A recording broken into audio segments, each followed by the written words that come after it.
Hello everyone, it's the hardcore legend Mick Foley wishing a nice day to everyone there, right there at Tru Heel Heat. Yeah!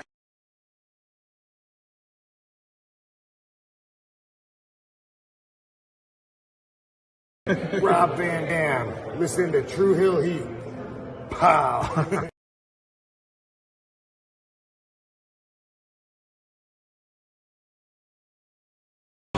You already know what time it is, man. The young goat in the building. Make sure you tune in to Tru Heel Heat podcast.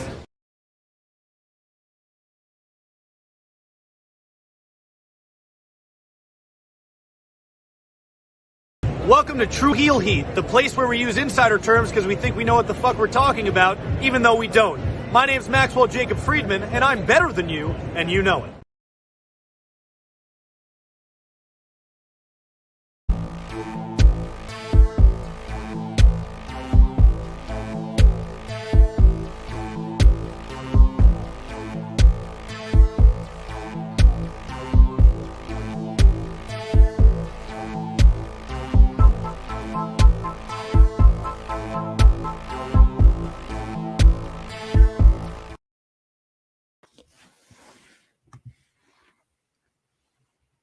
I know what I want to talk about.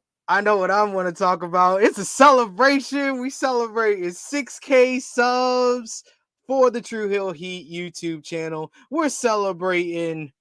Well, no, F all that. We celebrating the Lakers out here. We love LA. I told y'all. Y'all trying to tell me we weren't going to do it. We did it. We going to the second round. We going to the conference finals. We going all over the place. It's Tru Heel Heat 223. Lakers all day. I ain't even going to hit the intro, man. Fuck all that. We go.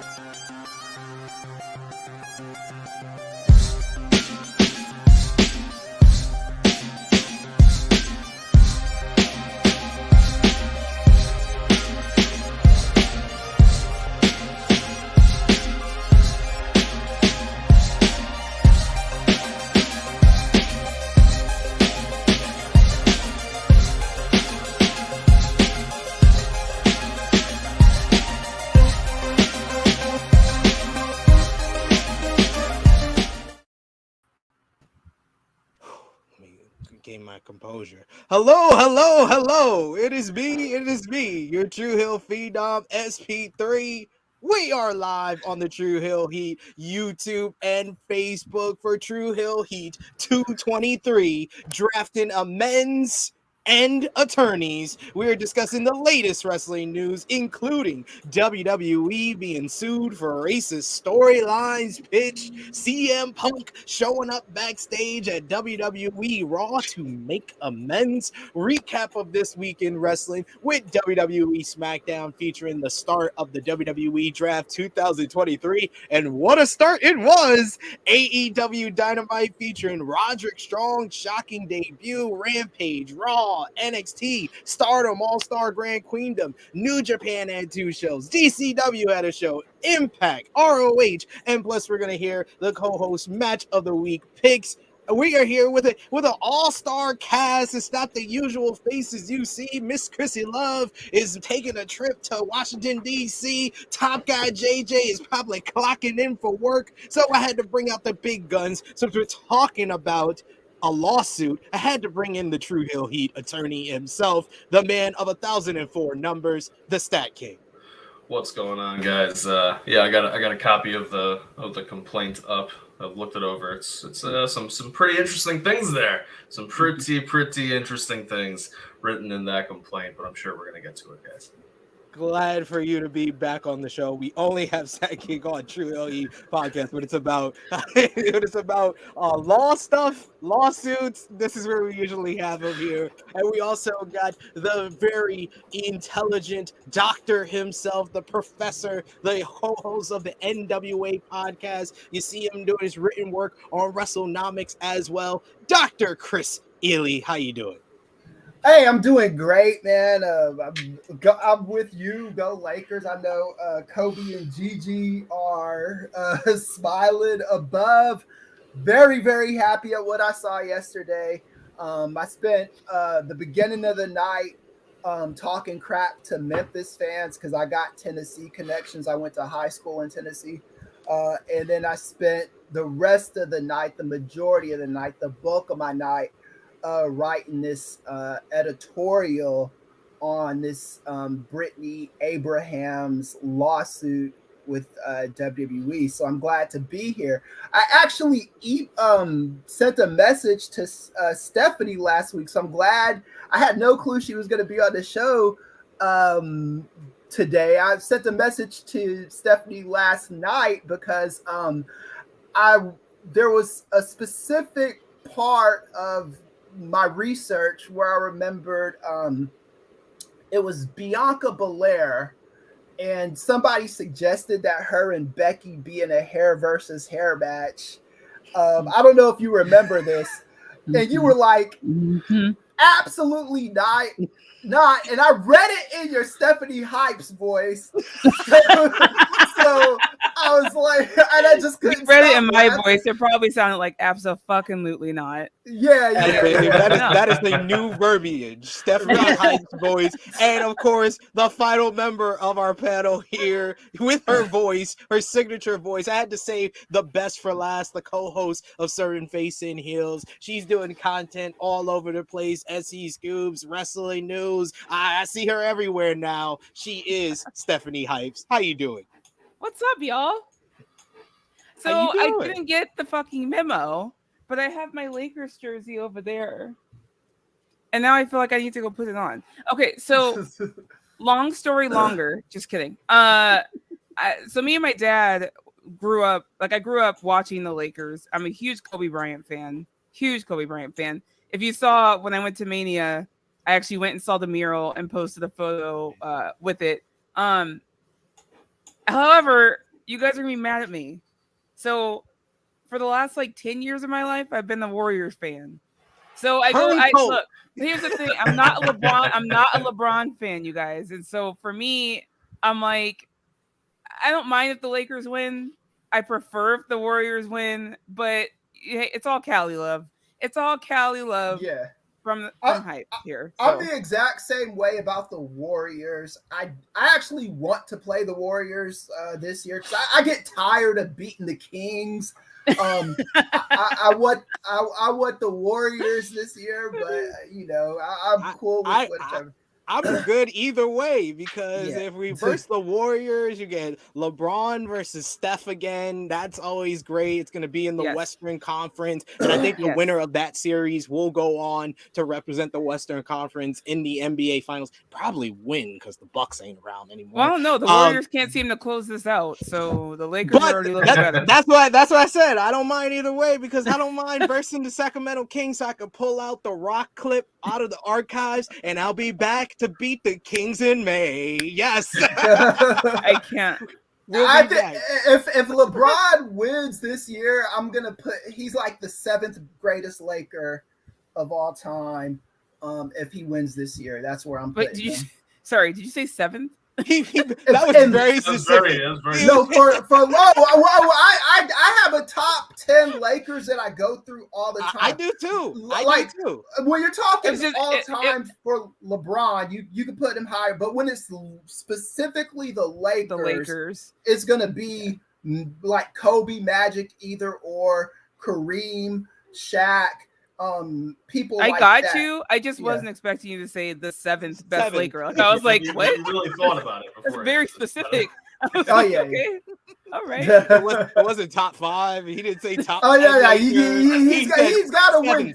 He's got to win 3. Best Laker. He's got to win 3 to be top 5. That's fair. That is fair. I do have a bunch of Lakers ahead of them, but I'm just happy the Lakers are in the second round because it did not look good when we were 2-12. So I know December, I see man. Wallaby's comment. Wallaby, I actually just posted it last night, but there you go. This night, but today we're on Tru Heel Heat. My home. This is my home. So it's Well, thank you.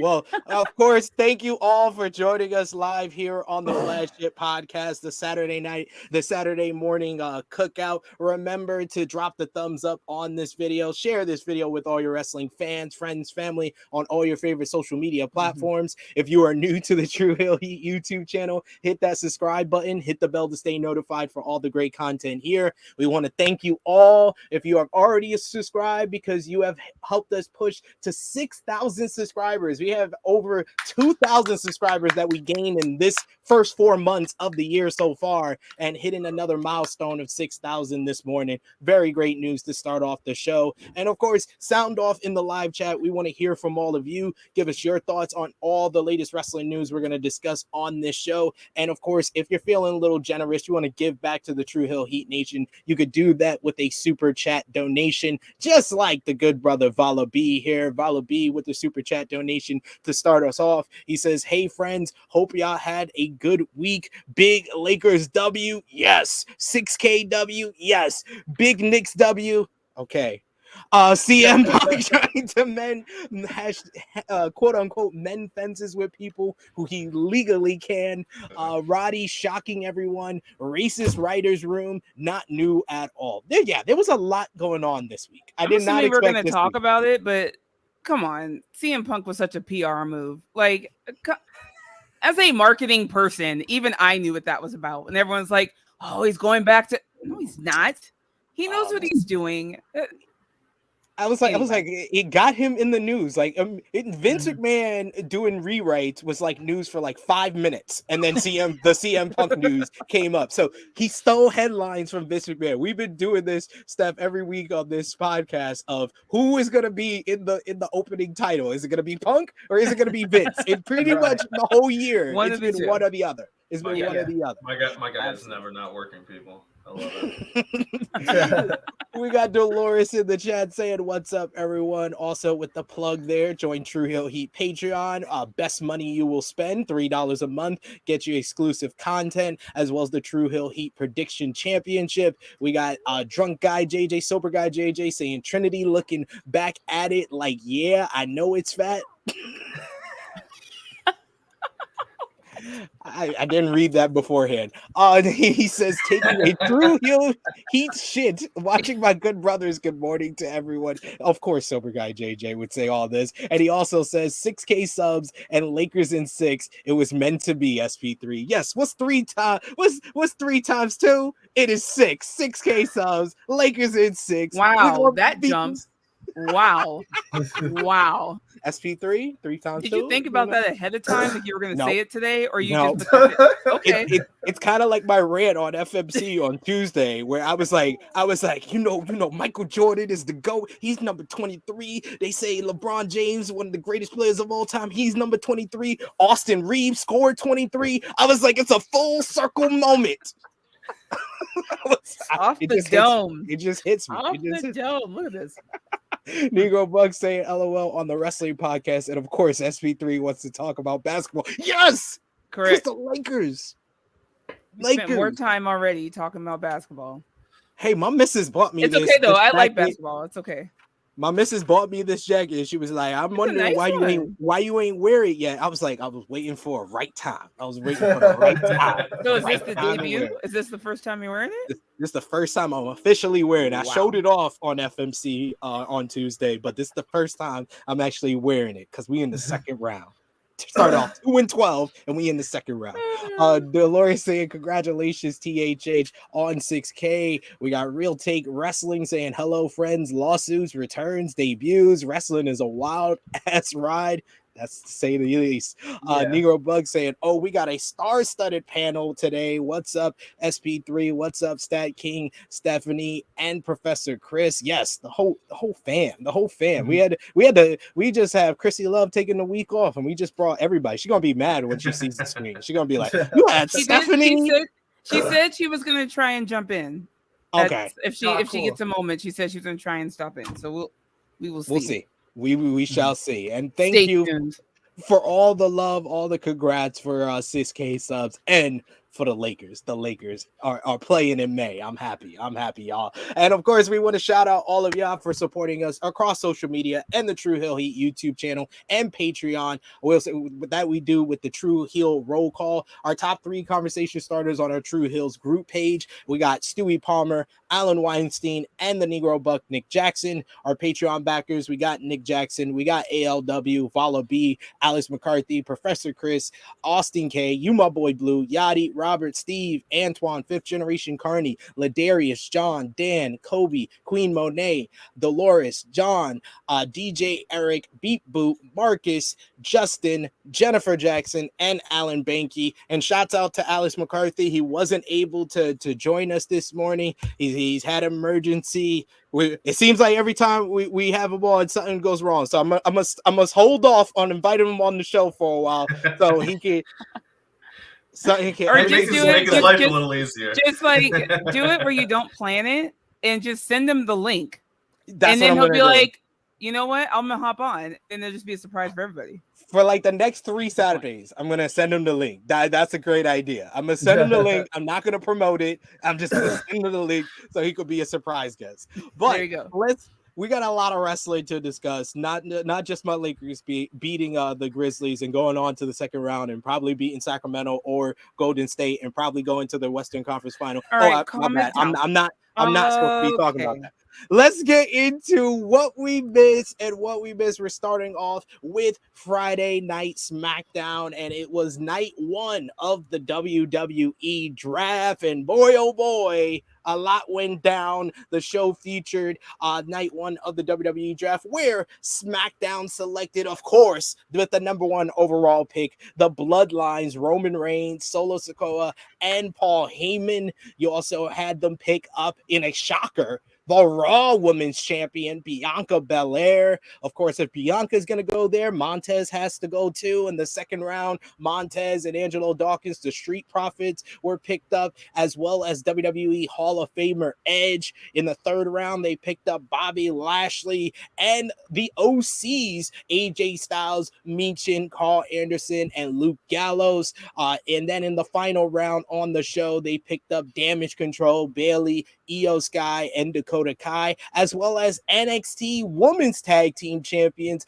Isla Dawn and Alba Fire, the Dawn of Fire, while Raw went up and selected in the first round the American Nightmare, Cody Rhodes. He's got to finish the story with the second place title. You got your girl Stephanie Becky Lynch in the first round. Second round, they picked up Imperium's Ludwig Kaiser, Giovanni Vinci, and the Intercontinental Champion Gunther. They picked up Matt Riddle. Third round, they picked up Drew McIntyre and The Miz. And then in the final round, the fourth round, Shinsuke Nakamura and NXT Women's Champion Indy Hartwell. So NXT just lost all their women's champions in one night. You also had AJ Styles officially return with the OC as they laid out the Viking Raiders on their first night back on Friday Night SmackDown. And then in the main event, Kevin Owens and Sami Zayn defeated the Usos in a very good WrestleMania 39 main event rematch to retain the undisputed WWE Tag Team Championships. And boy, oh boy, we left on a cliffhanger because it sounded like the whole night Solo Sikoa was gonna lay down the hammer on the Usos, and he did not look pleased after they lost. But we shall find out what's next as the bloodline turns. Stephanie, I know you were happy about Becky on Monday Night Raw, but let's be fair and unbiased here. Who do you think had the better night between SmackDown and Raw? SmackDown. I mean, if you put the 2 and 2 together, like the side by sides, it looks completely lopsided. We do have all of Monday to go. I guess they're also doing some picks today and other things for people that didn't get picked last night that were eligible. The women, it's stacked on SmackDown in general. Like they have, so here's the thing. They have some heavy hitters on SmackDown, but like the men, for instance, are all men that Roman hasn't defeated yet. So let's be real. They're over there so Roman can beat them. But the women's division is looking quite fire right now. And by fire, I mean Alba Fire. And is it Isla? Isla? I think it's Isla. Isla? Say it. I think it's Isla. Isla Dawn. Isla Dawn. First of all, I love these two. I am so happy that they are up there. Why they retain championships, if there's be called up, I don't know, but whatever. I'm so happy to see what they can do on the main roster. The SmackDown card is the SmackDown side right now is just looking extremely stacked. Becky is carrying Raw right now by herself. So I mean, there's Cody too, I guess, but we'll see. I just don't understand the logic of they pick Roman, the undisputed Universal Champion, and you pick Cody. Why did you pick Bianca? Your only champion that was available to you on this night. So let me just ask a quick question because I know nothing about this. Certain people were only eligible to be drafted on certain nights. Yeah. So there was an eligible draft pool. When you were running through the list, I was like, why wasn't Seth taken? But I'm assuming he's a Monday. So Seth will probably be the number one pick on Monday, most likely. No, I would think if Raw gets the number one pick on Monday, they should pick Rhea Ripley. They should try to get a women's champion. Yeah. And then Rhea's I'm trying to figure out what they're doing with that. I swear to Sid. Rhea's gonna be able to say that they do that title swap shit. Oh, they're doing it. They pretty much confirmed that they're doing it. Yeah, they're doing that bullshit. Rename the women's titles. Drop the Raw. Drop the SmackDown. Because this is the dumb thing about it. You just need a paintbrush. I don't know why one of those titles can't be like the Universal Women's title and the World Women's title. It doesn't make any sense to me. They do this. This is the dumb thing about it. Other than because they're branded. Think about this. So Gunther just went over to Raw. So guess what? His title reign continues because he has the Intercontinental title. Bianca, because she's now over on SmackDown, her Raw Women's title reign now ends. And now she is SmackDown Women's Champion, which is a whole nother title reign. So now they're going to end her Raw Women's title reign, even though she didn't lose it. Yeah. Do you see what I'm saying? If it was the WWE Universal Women's title, her reign would continue regardless of which brand she was on. It's like just right. I mean, SmackDown. It's dumb at this point. This the last time they did this, Charlotte dropped her belt on the floor and with Becky. It was stupid then. It was a fucking mess. Don't put the wrestlers in this position or situation. It's poor planning. Like, do something different at Mania then. If you want her over there, have her drop the belt. It just once again, I'm gonna ask the same question I've been asking since Rhea picked Charlotte. Why didn't Rhea just pick Bianca? If you're gonna end her title reign anyway, why did she just pick Bianca? This is not a way to build to Bianca and Rhea swapping titles. They put themselves in these ridiculous logic salads to booking.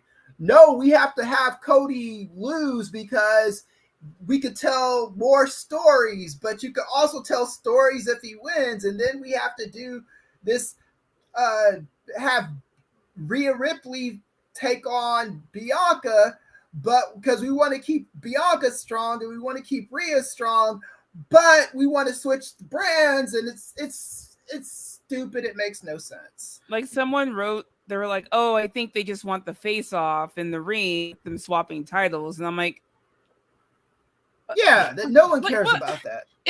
Why? The only thing I can think of is, well, a couple things. Is one, it does suck about the days. She's gonna end her reign, unfortunately, and the days ends because she's been having a kind of a historic run day wise. But if their plan is to eventually down the road get Bianca versus Rhea at Survivor Series, you can see they're potentially looking at, hey, we're going to start this with some kind of a face-off and issues between the two of them, and then we separate them completely, and we just let that stew in the back of people's minds for about 6 months, and then we come back to it all of a sudden, and people go, oh, there were some issues between the two of them, they were butting heads, and Rhea can say then, But there's been issues between them since last summer. They were building to it when before Rhea won the Royal Rumble. Buddy, you got to remember, I don't watch this. I know. I'm only dealing with the facts that I know. That's why I'm letting you know. I'm letting you know that this has been an issue between them since July when Rhea won the #1 contendership and then got injured and had to go away. Then they did face-offs. They would face each other off every time in the backstage area. They would have little stare down. They had a stare down in Survivor Series at War Games, and it all looked like Rhea was going to win the Royal Rumble and then challenge Bianca Belair. And then she said, "Oh no, I remember 3 years ago I lost to Charlotte, so let me do that." And then WWE said, "Let us not tell a story and just get to the match at WrestleMania," and then it's all great. And then some fans forget, but I don't. The only other thing I will add SP never forgets, and Kevin Owen never forgets. when they have the promos for Survivor Series, Rhea will be able to say, "If I had picked you after winning the Rumble, I would have had this title already." Because they're going to swap to the Raw. She's going to be swapping to the Raw title. Yeah. So didn't she already say that to her a week or two ago? No idea. Yeah, pretty much. Yeah. And on the Raw after WrestleMania, they had that little promo exchange where she was like, "Oh, you're just lucky that I didn't pick you at WrestleMania." So I do want to ask one question. Are people fully throwing this on Vince, or is at least Triple H still getting some flack creatively for this? I mean, this is Triple H's draft. And I've said this on our show. I think I've said it to SP before.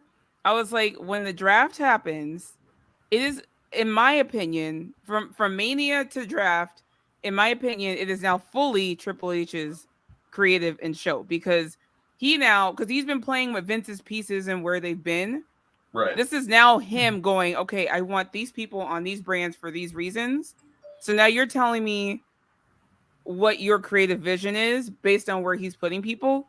So whatever he does in this draft, to me, is fully on Triple H. Now, whether Vince is in the background doing whatever, fine. But in my opinion, this is Triple H's creative at this point. So we have whatever he's doing, like if we're doing title swaps again, to me, that's completely on Triple H, because he booked Mania and now he's booking the draft. And you could do something different. I think some people are hoping for, an okie doke here, and maybe Zelina somehow pulls off a win, and that's how the title gets over. Whatever. Some people are like hoping something happens, and that's not a title swap. My hope is very low. And I'm typically the positive one around here, so yeah. We have seen scenarios in drafts prior, many years ago, where somebody gets drafted one night and then he gets drafted right back another time. Can they even do something like that? That has been stupid every single time. I remember 2011 when Cena got drafted. Hold on. Let's be real though. Let's be real though. That shit happens in the NFL and the NBA as well though. Sometimes they trade draft rights. Sometimes they draft somebody and then they trade them. That does happen. But I'm talking about going back to the Cena one where he was drafted. He was the first pick to SmackDown in 2011. And then he was the last pick to Raw at the end of the night. That's remember draft. If you're referring to like the Triple H one from 2004, I like that at the time, but then I realized after learning the behind the scenes stuff that was just because Triple H didn't want to work on Tuesdays. Yeah, and it's because and then they trade Triple H for two black guys, Booker T and Devon Dudley and Bubba Ray Dudley. I hated everything about that draft. And then there's also Teddy Long saying we're going to create a SmackDown World Championship, and the final pick is Batista coming over with the world title. So they actually have done it more recently. I don't quote me on years, but they've done it more recently where I think they look at the draft pool and they're like, okay, this is a little lopsided, and then they'll say, oh, so and so was actually traded, the SmackDown over the weekend, or they'll say something like that, and then I assume this might happen. The way Raw's looking right now, I feel like this might happen. But I feel like there are ways that they could have done this to really reinforce the fact that one is on USA owned by NBC and one is on SmackDown owned by Fox. You could have done something with like actually not necessarily war rooms or actual general managers or something like that, but having things like draft pick trades and things like that, and saying, we can protect certain people. We're going to protect them, but if you want them, you just have to give up your next 2 draft picks. Something like that. Yeah, they could have made it a little bit more intriguing than I'm with Raw Women's Champions now on SmackDown. I'm with StatKing because the first year they did this a couple years ago when they were with Fox and with NBC, they did have that silly war room stuff, and it was corny, but I at least appreciated the effort that went into saying these are 2 completely different networks, because like if I would love to see a real wrestling draft where it was like AEW and WWE and MLW and Impact, and just that's like the dream. Like that's truly the dream. Like I hope one day that actually can happen, because I think it would be so awesome to see trades and stuff happeing between you would just see people get really upset when they're that's what I want. No, the wrestlers I'm saying drafted when they get despair on the wrestler's face, like shit, I gotta go Impact. No, not Impact. I'm not Impact. I'm not a sports entertainer. I don't want to do this. God you're damn gonna it. You're gonna get a wrestler drafted by MLW going, I'm gonna get paid in a hot dog and a handshake. Court Bauer, what are you doing over here? Yeah. And then I want to see them put the MLW hat on and pretend to be happy. Make them come out and do like the little interview like they do with the looking like Eli Manning when he put on the San Diego Chargers. That's the worst. He can never be an actor, could Eli Manning. He didn't even try. Frantic said Roman Reigns to MLW. In all those draft interviews, all these guys are now media trained. All these actual sports draft interviews, and they go like, what's the plan? Like you're happy to be on whatever team. It's like, well, it's grind time now. Like we got to put in the work. And then they just imagine let's just go to Roman Reigns going, Roman, you've been drafted first overall by MLW. What are your thoughts? And Roman's just it's grind time now. It's grind time at MLW. It's acknowledgement time. We got to get my acknowledgement here. They gotta acknowledge me on YouTube. What do they call the fans? The MLW Ultra fans. Acknowledge me. MLW Ultra. I don't know. What are they called? I don't know. Clue, man. You got the elite. You got the universe. The major leaguers. I don't know. Yeah, I got. And then Roman's just standing there doing the interview with Microman, their little tiny 4 foot 10 wrestler. Actually, no, he's like 3 feet something. Shows up and he's just like, I'm gonna be your first challenger. And Court Bauer's just like, this is great, pal. This is great. Paul Heyman's like, I set this challenge up for you, Roman. For you perfectly. Oh man, but yeah, I Strowman to NWA. Y'all that seems appropriate. Imagine Braun. He would fit. Man, Braun Strowman versus Tyrus. That's what Billy Corgan's wet dreams are made of. Oh, God. That's the sad part. But I agree with Stephanie. Definitely SmackDown got the better of the draft on night 1. But I also agree that they're going to make it more balanced on Raw. Raw's going to have more stars on their show and win that night compared to, hopefully, because I can't say anything's for sure with Triple H now. I don't, and I love how it was predictable with Vince. I feel like with Triple H, it's like you can't guess. Yeah, I do have a question for y'all. Yeah. The Usos.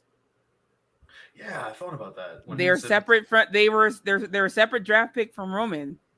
I feel like if it was me writing it, they get drafted to Raw, and we find out Roman requested that they get drafted to Raw. Like we find out they were supposed to go to SmackDown, and then we see some behind the scenes thing where Roman's like, I don't want him here. Like, you know what I mean? I want to see it. I want to see it. They do the legend come out with the card, and then Heyman's like, talks to him in the ear, and then hands him a new card. They could do Yeah. something like that. I want that. I want to see it. Like that. And then they also could just, end up beating Sammy and KO for those titles, allowing them to be on both brands. Oh no, they can't do it now. They should have done it last night. I know they were going to do it. They should have done it. Well, I mean, we are talking about WWE. Yeah, I'm just ready for the bloodline to end. I was ready at WrestleMania. I just thought that was a good night to end it before it felt old. And now it's starting to feel old. They're just doing things that don't make a whole lot of sense to me. So, like, why is Matt Riddle there? Look, I am not on the Matt Riddle train. I never have been. He does nothing for me. And then they added him in here. Now, don't get me wrong. I understand that Solo is the one that took him out. I understand. Yeah. Well, but he does nothing for me with KO and Sammy, and they don't even look cohesive. Like KO looks annoyed as shit. Like, I'm like, nobody wants you there. Well, no one wants you there. It's leading to a Solo versus Riddle match and a loser's gotta wear shoes match. So that explains that. But yeah, it makes no sense, man. I said last night on the Sportskeeda review that this just feels like they finished the book at WrestleMania as far as like the Uso story of this, and then they just started adding pages to an already made book. And they're just stretching it out. They don't have anything new. That's why I wanted Solo to do something after the matchup. I was like, at least that would have been progression of this whole story. Is the Usos leave, and then Solo lays down the spike, and then they get drafted to Raw, and then you can separate them after that. You don't have to see the Usos like thing. I feel like if they are drafted to Raw, that's a letdown because we're not going to see any real progression and where Roman and Solo stand in regards to the Usos. Now I feel like the Usos kind of have to go to SmackDown to at least give us some type of finish to their story in the bloodline. What's the end game though? Like, my first thought end game was Jay versus Roman. I still think that might be end game, but how do we get there? Because it seems a little convoluted now, and I'm like, it's very convoluted. Like, you could see Jay still, figuring things out, and I'm like, trying to convince Jimmy, and I'm just like, what are we doing here? Like, I just let's get there. Let's just get there. Yeah, it doesn't seem like they had a concrete plan following WrestleMania. Don't worry, SmackDown's gonna draft the Usos on Monday. Yeah, I figured that. I do definitely. I mean, you're right. Now that you definitely say believe it, that. they kind of need to, because we do need some kind of resolution. Because if they do get drafted to Raw. The reason why the Usos didn't get drafted is for everybody to be having this exact conversation over the weekend, so they tune in on Monday. There you go. There you go. Smart WWE. You're smart in that. So, but when they do get drafted to SmackDown, then everyone's gonna go, well, why wasn't they just drafted with? Right. You know what I mean? Also, if you're gonna put all of the OC and all of the LWO together, you might as well have put and all Damage of the Control. All these groups are getting drafted together. The only thing I can think is if they make it storyline and again say the reason why they were drafted separately is because Roman requested that they not be drafted with him. They need to make a reason why they were separate. Like, they have to make it make sense. That's what they said on commentary during the main event, is that they think that they were kind of speculating, but they were kind of alluding to the fact that Roman separated him and Solo from the Usos to see what the result of the main event would be. So so they did bring it up. Yeah. All right. Okay. Yeah. So we'll see. We'll see what happens on Monday on Raw. But where WWE is not smart is in the writings room, apparently, because there is a big-time WWE lawsuit by a former WWE writer that we got to discuss. Bloomberg Law reports that a former WWE writer is suing the company and Vince McMahon over what she feels were racist scene scripts. Brittany Abrahams, herself a black writer, claims McMahon and other executives discriminate and retaliated against her after she spoke out against offensively racist and stereotypical jargon.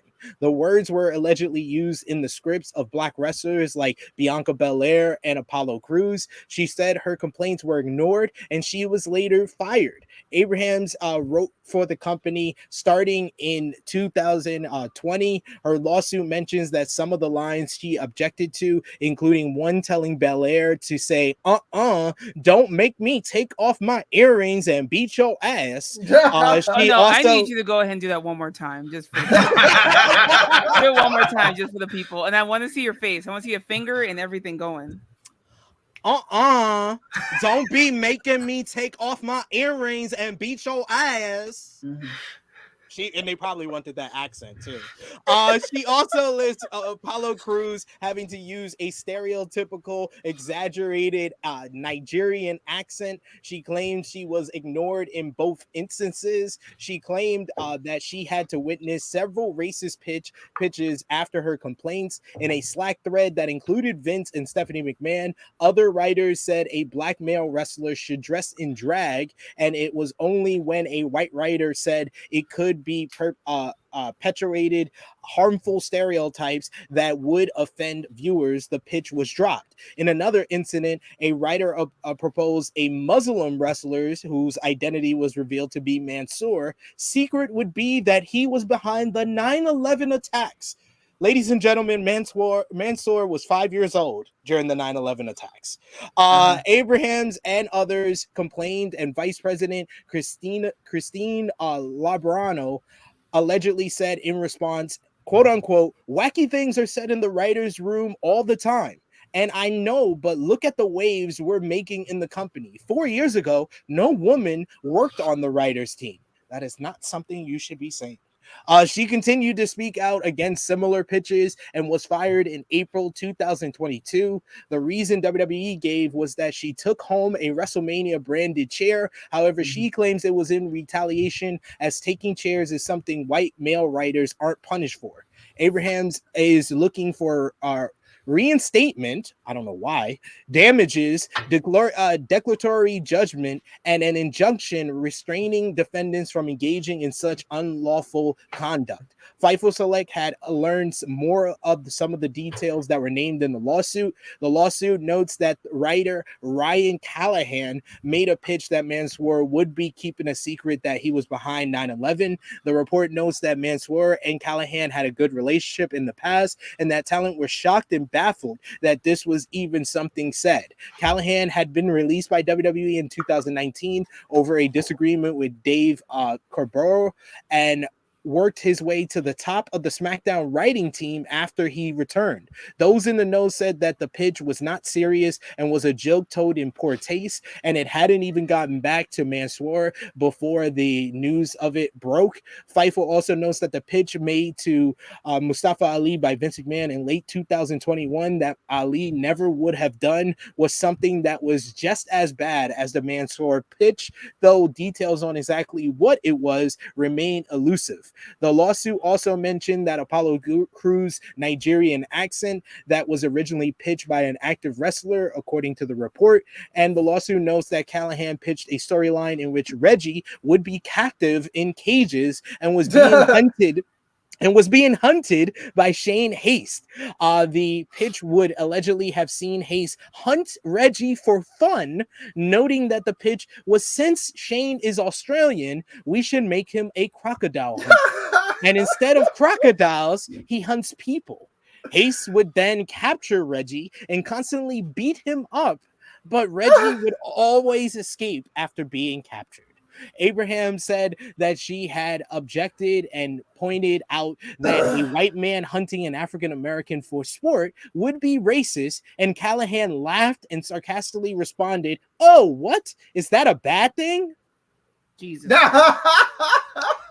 Fightful reached out to Haste about it, and he said he couldn't speak to the elevator pitch to Vince, but said the version he heard wasn't about race and instead was about the 24/7 scene, with Reggie escaping most of the traps via acrobatics. WWE is said to have no plans to comment on the lawsuit or any of the other legal matters moving forward.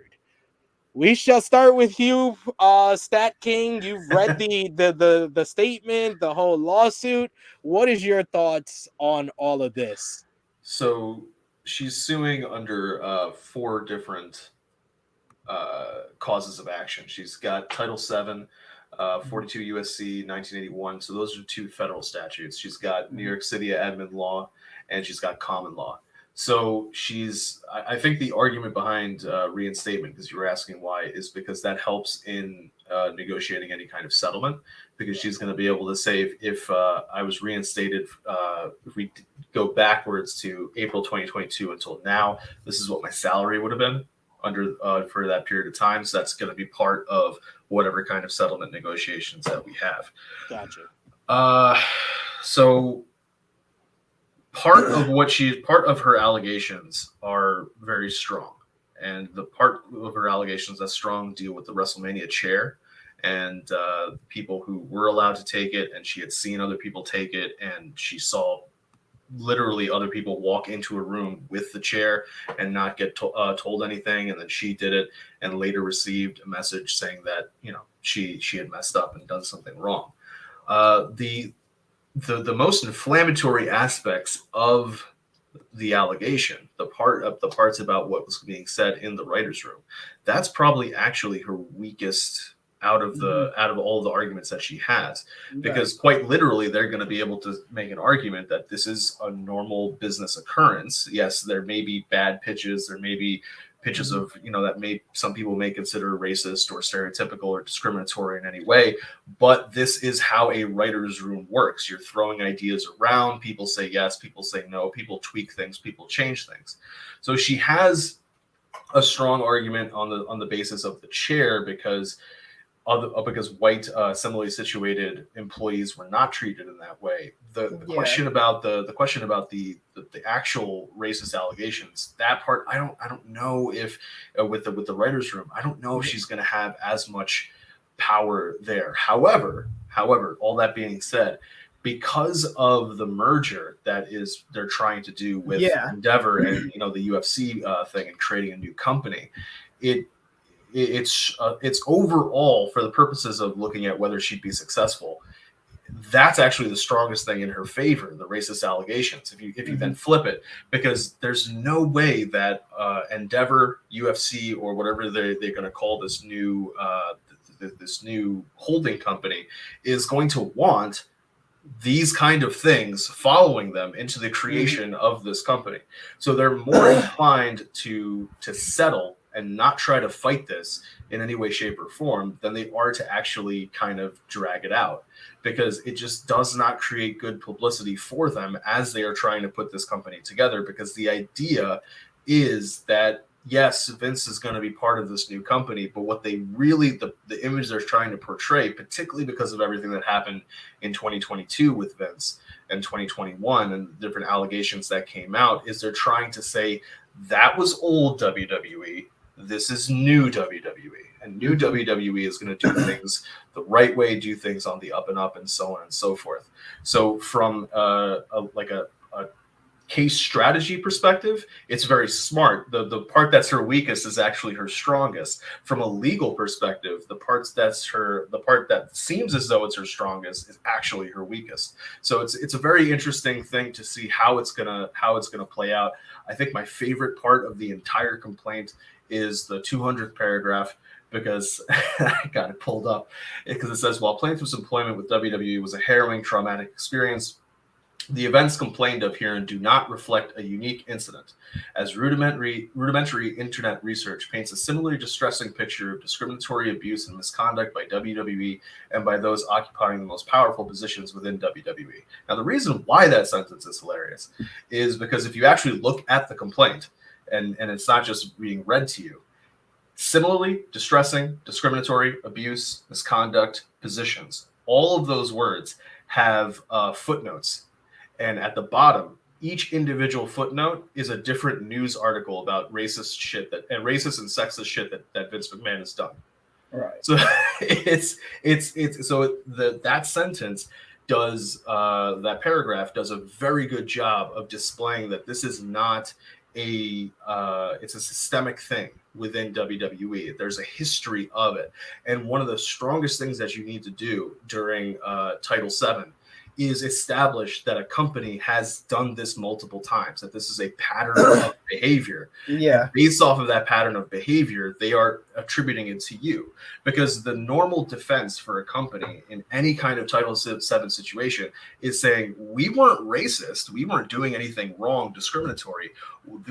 This person was fired for legitimate business reasons. And so then it throws it back to the plaintiff, and the plaintiff has to say those legitimate business reasons were actually cover for racist or discriminatory practices. So by that one sentence and having all those footnotes there, it's saying this is a clear pattern of behavior over the years from WWE. And I am unfortunately the latest in a long string of people being treated this way. So it's going to be a really interesting thing to see how this case progresses. Because like I said, in one sense, her strongest is her weakest. And in another sense, her weakest is actually her strongest. And if we know anything about WWE and lawsuits, this probably won't go to trial. They're going to settle this because Jerry McDevitt loved to cut them checks. Stephanie, what's your kind of viewpoint on this whole situation with especially with like Bianca being told to say those lines and now Bianca is kind of going to be put in a position where she might have to be, either say that, if she's under oath, say, she said this, or lie for the company that she's working for and say, no, I didn't say this, or tell the truth, regardless of who's telling the truth in this situation.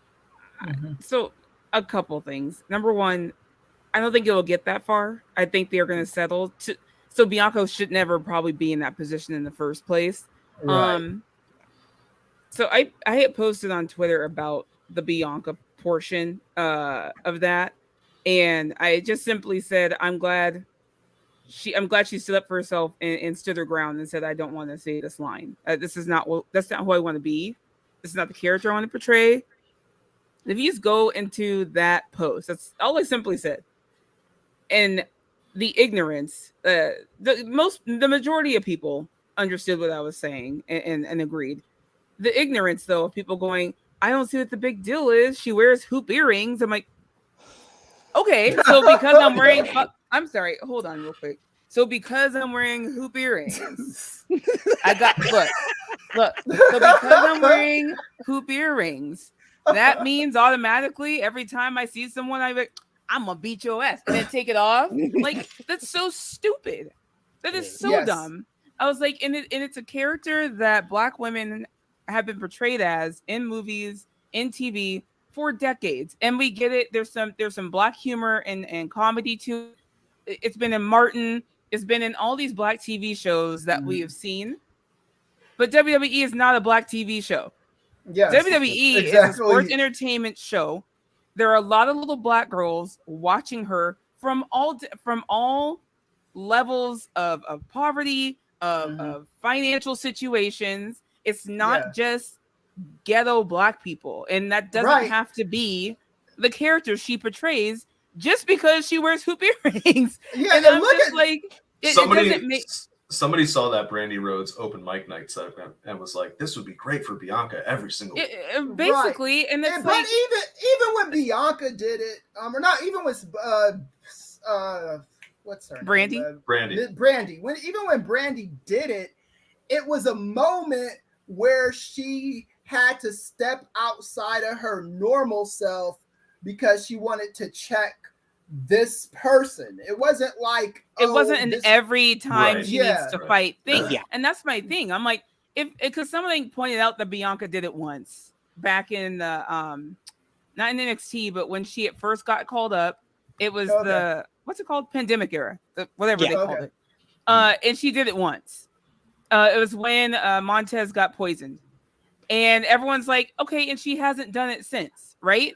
And it's like, there are times, and I tell people this, there are times where the Blackness comes out, and my little proper self goes away, and there are moments like that in life where you need to check somebody.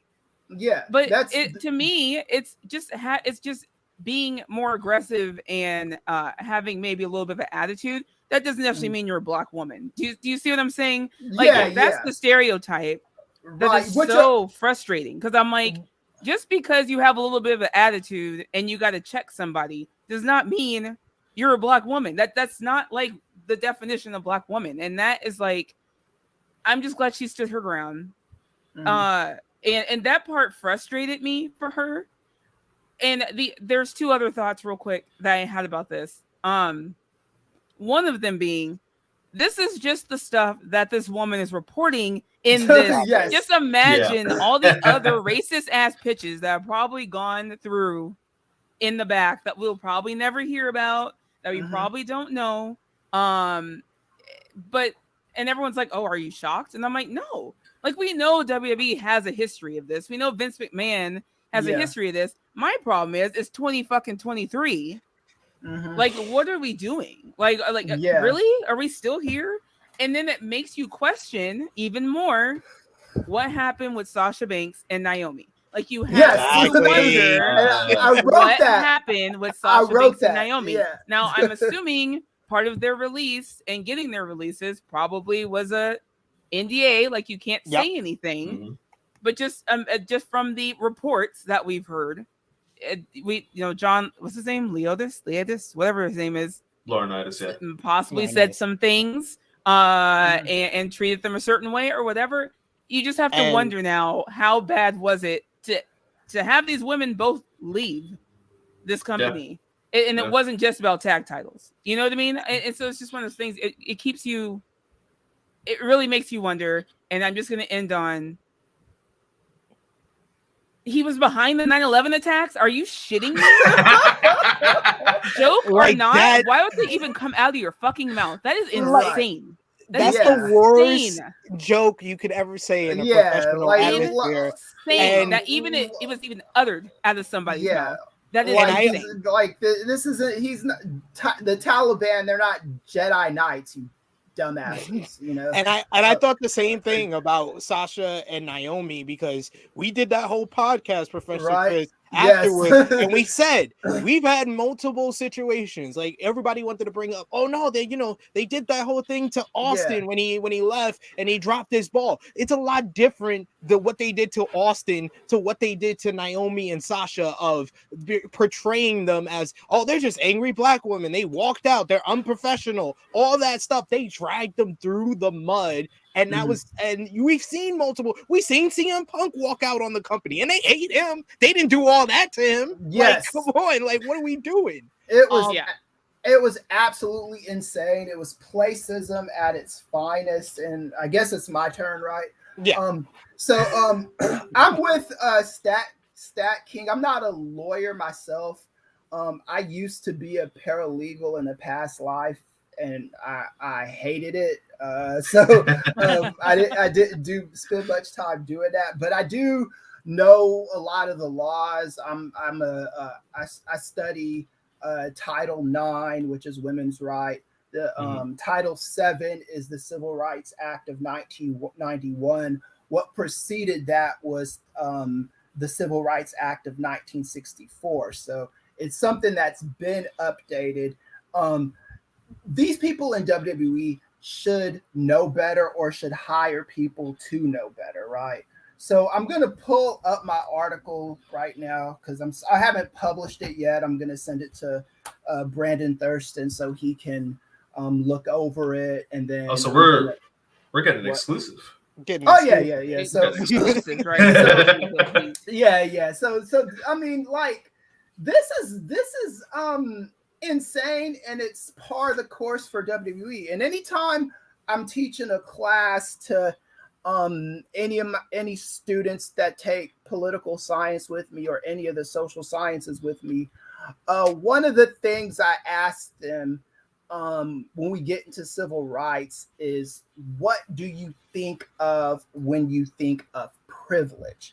And then they always give these complex answers, and that's having more money than somebody, or having more advantage over someone. And I'm always like saying, you're not wrong, but what privilege is not having to think about something that another group or individuals have to think about. So you're a married man, SP3, right? Well, not formally, but yes, I have my significant other that I'm going to spend the rest of my life with. Okay, so yeah, so you're that. You're like me right now, living in sin, which is fine, because But anyway, so but what I'm gonna say is I'm not religious at all, so don't come at me for that. And I don't want the religious people coming at me either. All right. So anyway, but what I'm gonna ask you, have you ever walked down the street with your significant other holding hands and ever thought to yourself, hey babe, maybe we shouldn't hold hands in this neighborhood because we might be discriminated against for being a straight same-sex couple? Yeah, I've thought that. Or I have friends who've been through that situation as well. Discriminated against for being straight. Yeah. Oh, Jesus Christ. This is the first time I've ever gotten that answer. But yeah, in most circles, that Can you just go along with it, Sid? Damn.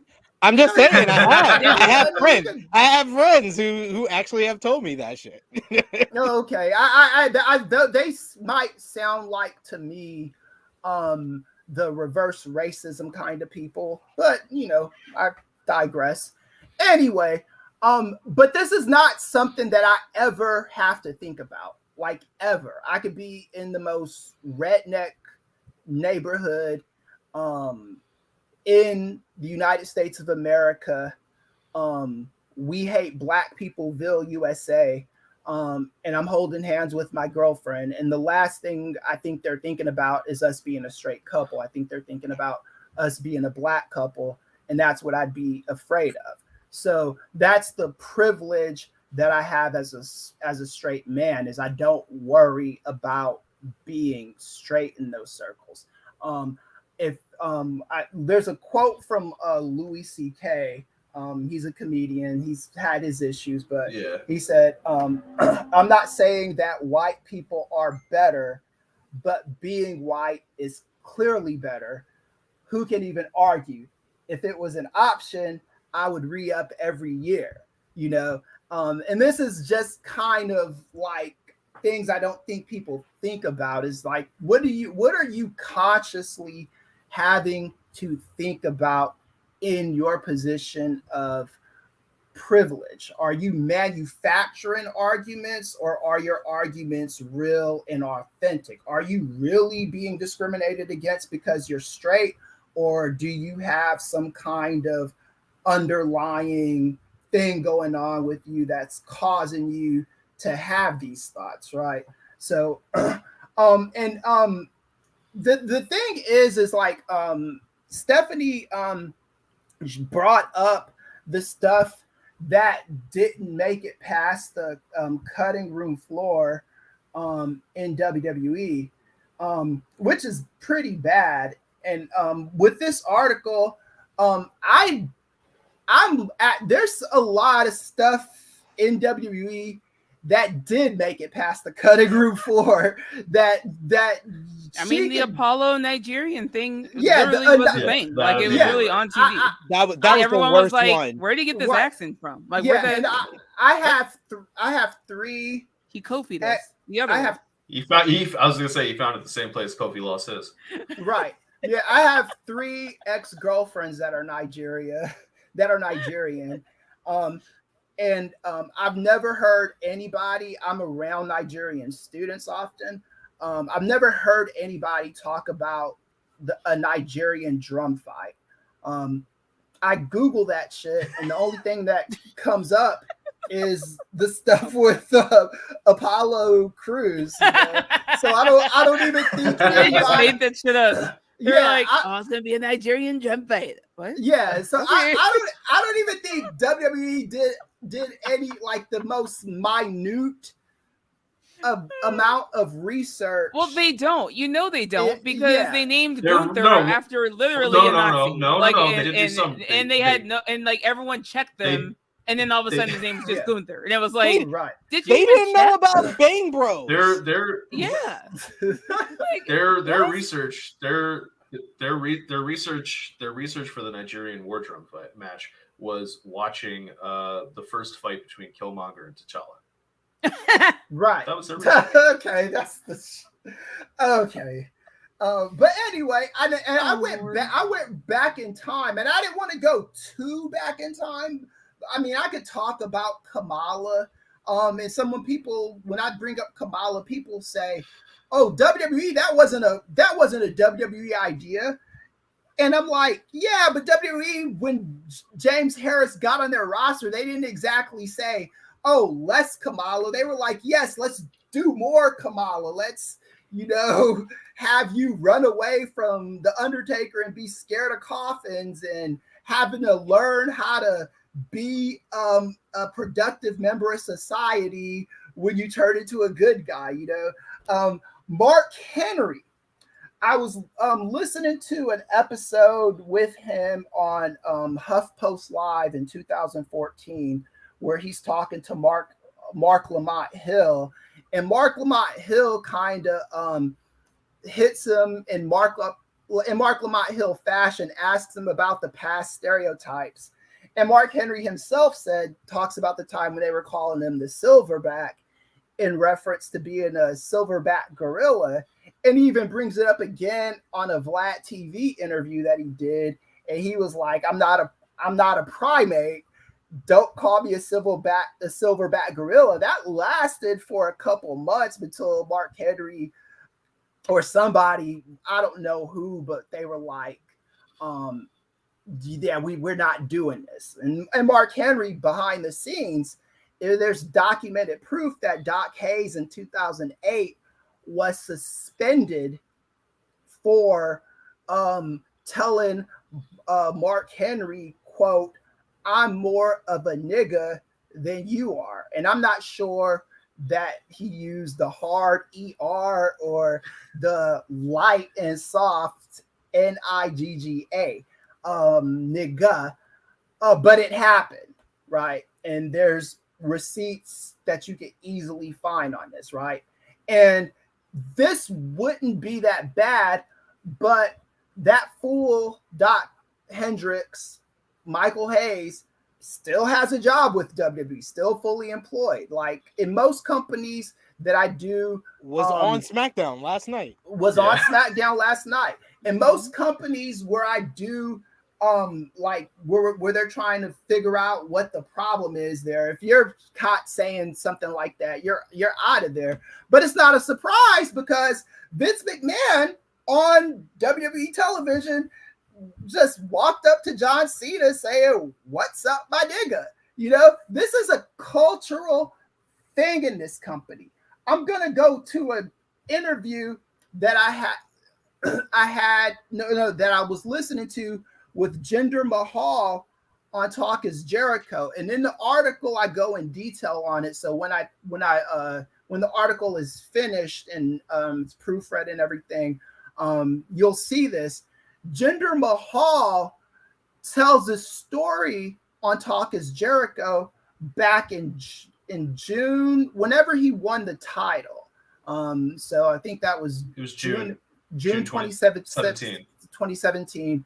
I have that date there listed there, where he Vince McMahon wanted him to cut a promo, and he did not want to cut the promo that Vince McMahon wanted him to cut. He had pre-written a promo, and then Vince McMahon wanted him to cut the stereotypical foreign, anti-American, angry foreigner type of promo, and he didn't want to do it.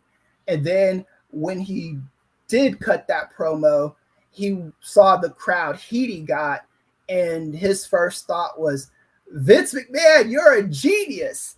And I just always think of that interview, and luckily it's still up. And I'm like, that's what you got from that, this cheap, stereotypical heat.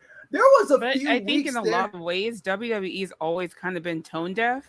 Yes, when it comes to that, like they're like, "Oh, this generated heat. This is a good thing," and it's like you have to understand why things are generating heat. There's good heat and there's bad heat, and like they've always been tone deaf to that. And I'm like, the funniest part of that particular situation is that the as much as I love Jinder winning the title and his title reign, however poor it may have been, I enjoyed it because I'm Indian.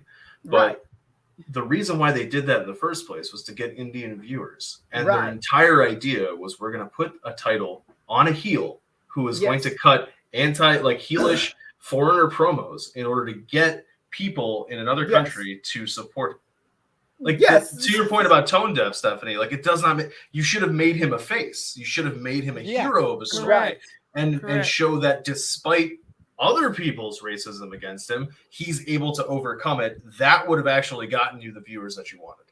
And I think that's why Ali has always been I want to be a good guy. I want to be a face, because for him, even though they haven't done shit with him, even though he let's just say he does get to the championship eventually, whichever one it is, he's always wanted to remain face because he wants to be a positive light for other little kids, boys, girls other Muslims that look like him. You know what I mean? And he doesn't want to be made out to always be the bad guy, right?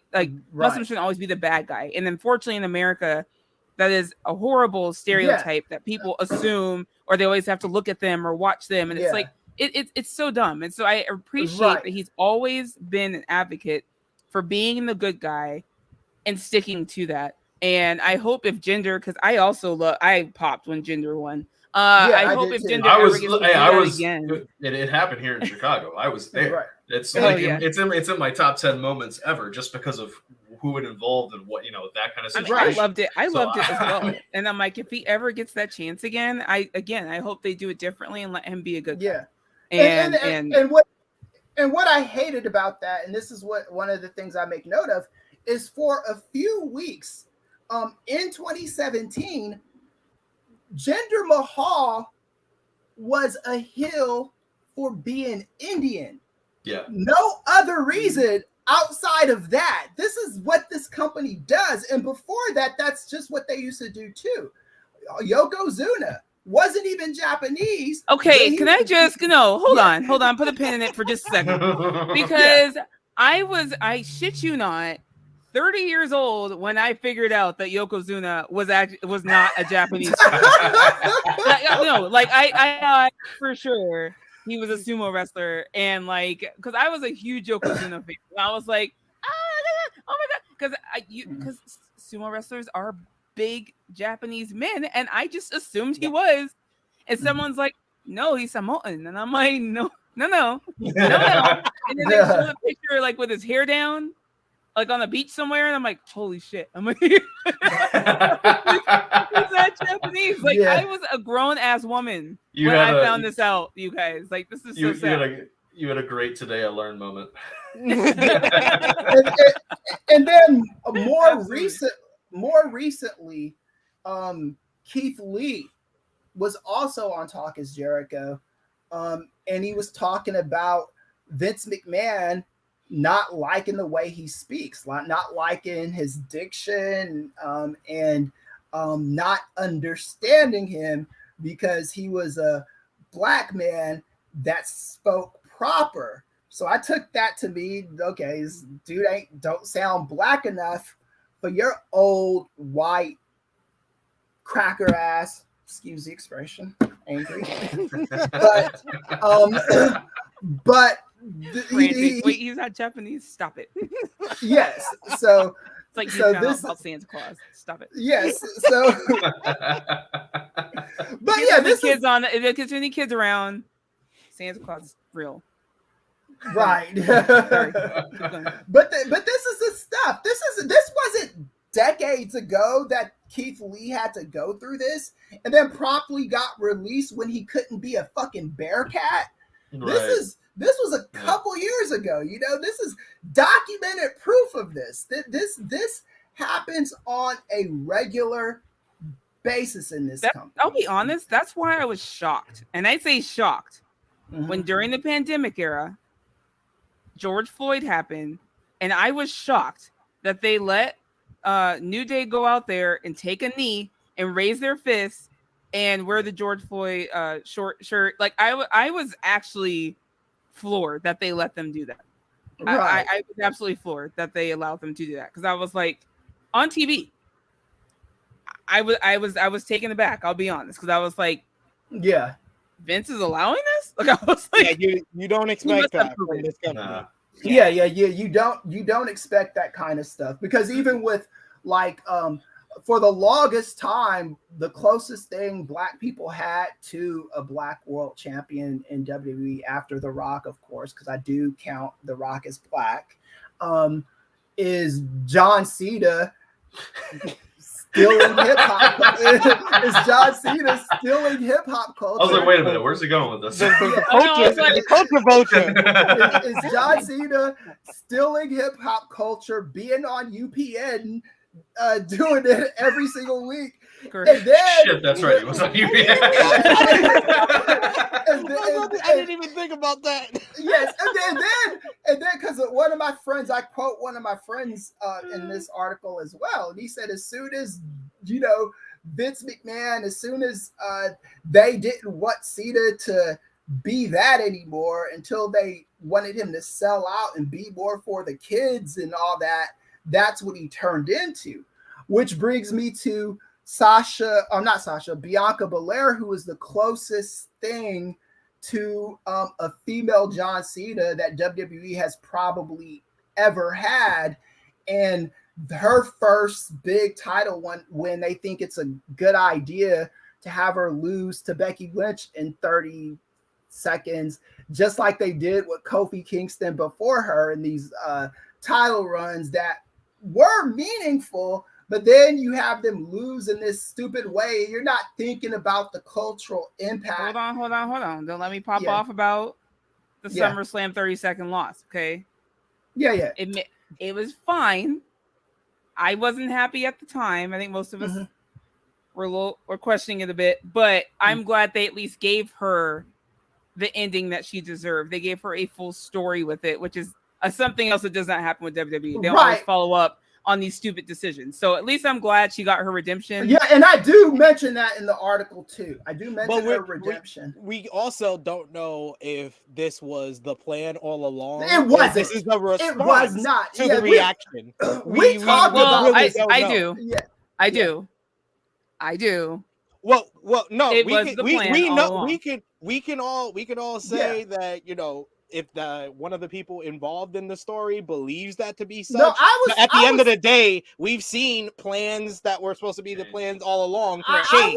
The only thing that was not planned was to go past Mania. That was not the initial plan. But the Mania redemption was always the plan. Okay, I was told by somebody that I trust that from WWE that it was always the plan, and I trust this person. I didn't believe that dude at all. But I was told by someone who's literally in the feud. It was always the plan. But going past Mania, I probably wouldn't believe them either, but it just that's what I said. That's why I was like, I'm not trying to say that they are wrong to believe that was always the plan. All I'm saying is that if Vince didn't want it to be the plan, it wouldn't have been the plan. Right. It could have definitely changed, obviously. My grandmother, still alive today, 91, she believes, like, when she lived in Jamaica, that she saw all kinds of like voodoo curses and things of that nature, and I've never seen that stuff, and I believe that she believes it. I don't think my grandmother's a liar. I've never seen that stuff, so I would need to see it first before I all the way co-sign on that stuff, right? Talking about people floating up in the air and, like on some Papa Shango shit. But, so I'm just saying there's just history and precedent for this. You do not have to search long and wide to find the receipts on this. You don't have to listen to the stories from us, Brittany Abrahams, because it is there. Like StatKing, I don't know how far this lawsuit will go. I do think that there's a better chance of a settlement now that there's a new guard in charge in that company. So I think they would have settled even before the sale, but even that's the thing. That's the thing. Yeah. The sale hasn't actually happened. Yeah, that's true. So but something like this, you want to settle because you don't want it to potentially derail. Yeah. And one other thing that I forgot to add before is that when you try to sue under Title VII, usually you have to go to, particularly when it's a company involved, you have to go to the EEOC and first file a complaint. And the EEOC, the Equal Employment Opportunity. Yes, sorry. The EEOC has to do its own investigation. They will contact the company. They will, in question, they will get evidence, and they will do some interviews and things like that. And usually what they will do is one of two things happens. Either you get what's called a right to sue letter, or you get denied a right to sue letter. And what a right to sue letter says is an independent governmental body has looked at your allegations, and we feel as though your argument has credence, like there is grounds for a lawsuit, et cetera, et cetera. Now, if you don't get a right to sue letter, you can still sue. Like there's nothing stopping you from suing. However, if you have a right to sue letter, it's that much stronger because then a judge, because usually with these kind of situations, it's long, there's a lot of information, a lot of discovery, a lot of depositions, things like that. But so a judge is like, I really don't want to have to go through this whole damn thing. But if you go in front of the judge and you say, hey, judge, not only am I filing this lawsuit and I'm alleging all these things, this complaint, I also have a right to sue letter from the EEOC. The judge says, well, somebody already did most of my work for me in that sense. And then the judge is automatically going to look at the other side and be like, it's probably in your best interest to settle. And as it so happens, Brittany Abrahams has a right to sue letter from the EEOC. Yeah, and that's one of my jobs as a business psychologist. Is we do deep dives in companies, and before the EEOC even gets involved, to see where the problem areas are and the best remedy to fix them. I seriously doubt that WWE's ever hired a business psychologist or any wrestling company, period. I don't think AEW's done this at all, but they would benefit from doing this kind of research to see what is plaguing their company, because these problems, as society gets smartened up to these kind of stereotypes and these kind of things, these are just going to constantly be problems that the wrestling industry is going to have to come to terms with, even with the fans, even like what I like with Stephanie Hypes with the Bianca Belair versus Becky, the suggestion of a hair versus hair match. And can I say something about that real quick? Yeah. So I'm gonna be honest. So when the whole hair thing and everyone's like, oh, it's going to a hair versus hair match. So that's where we're going with this. So, and then people suggesting that Becky should cut Bianca's hair off. And I'm going to be honest, everybody, I had a conversation with Becky with my concern. And because Becky is a huge advocate for the Black community. She's a huge advocate for Black business and Black people and beyond what anyone even sees. Okay. And I was afraid, because it's WWE, that they would make the suggestion, right? Yes. Becky, and never in her right mind would ever do anything like that. Number one. Number two, she wrote back, trust me. That's what she told me. Right. Trust me. And I was like, I do.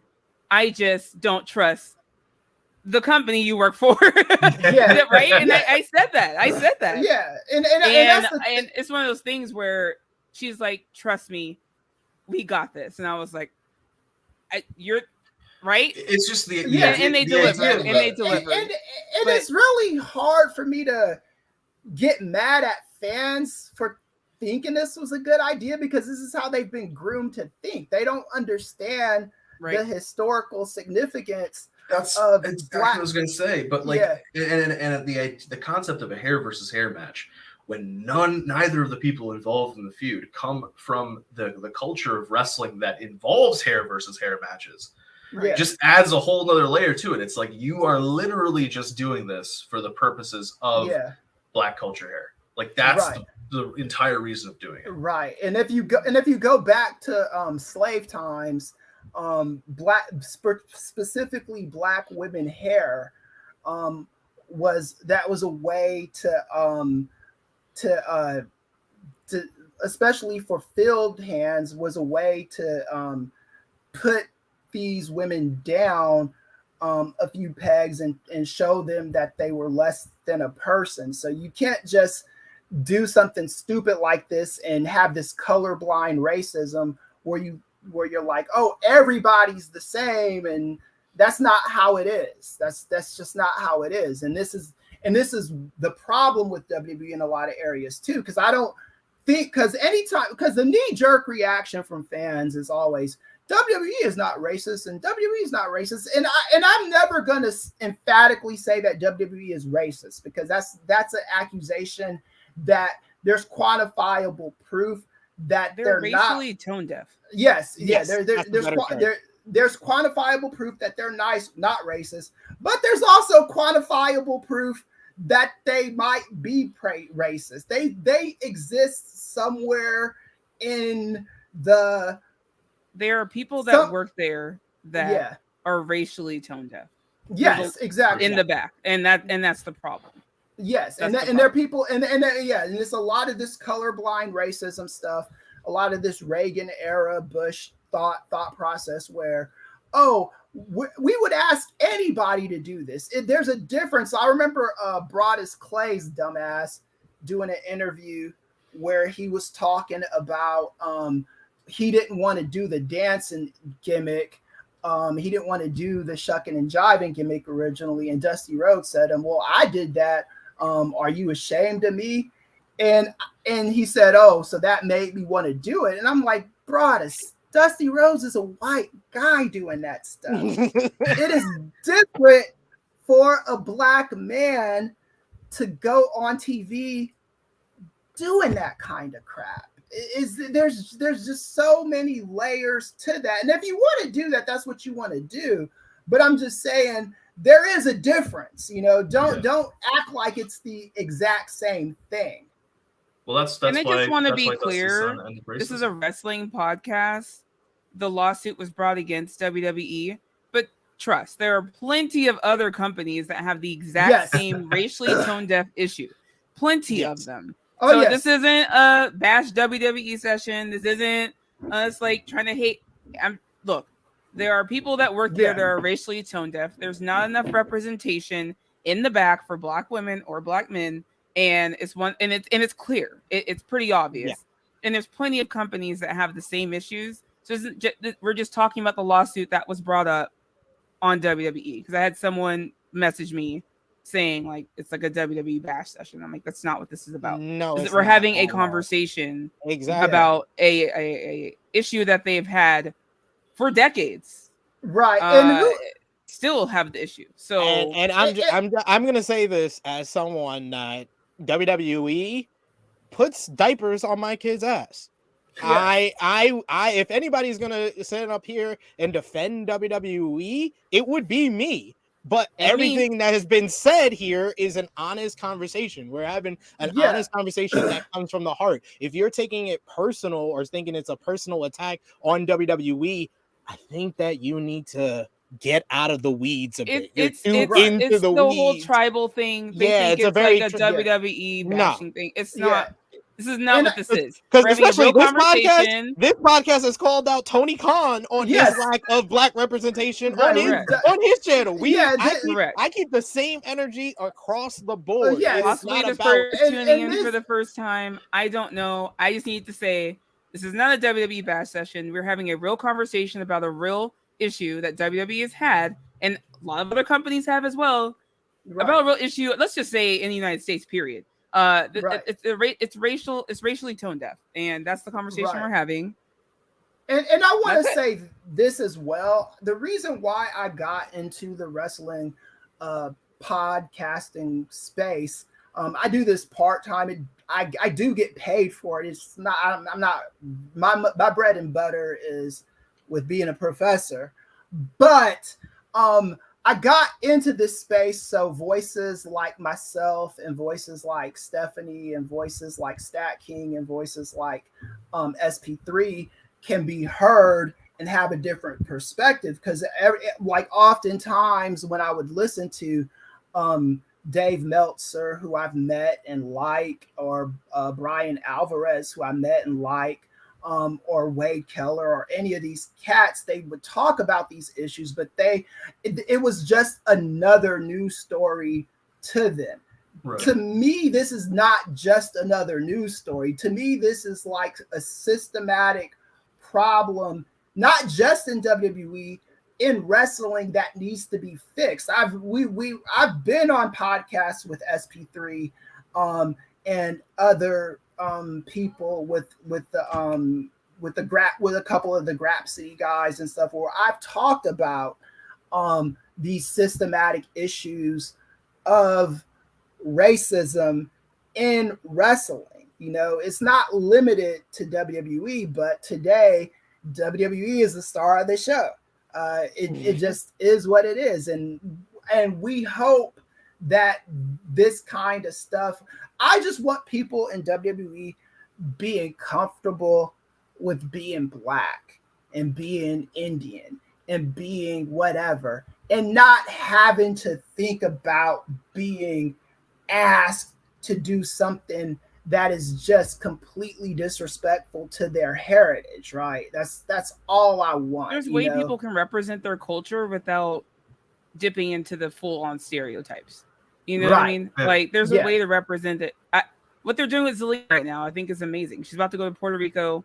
That's her culture. Like, and she gets to represent herself and her people in her country in a title match without her doing some stupid, stereotypical whatever.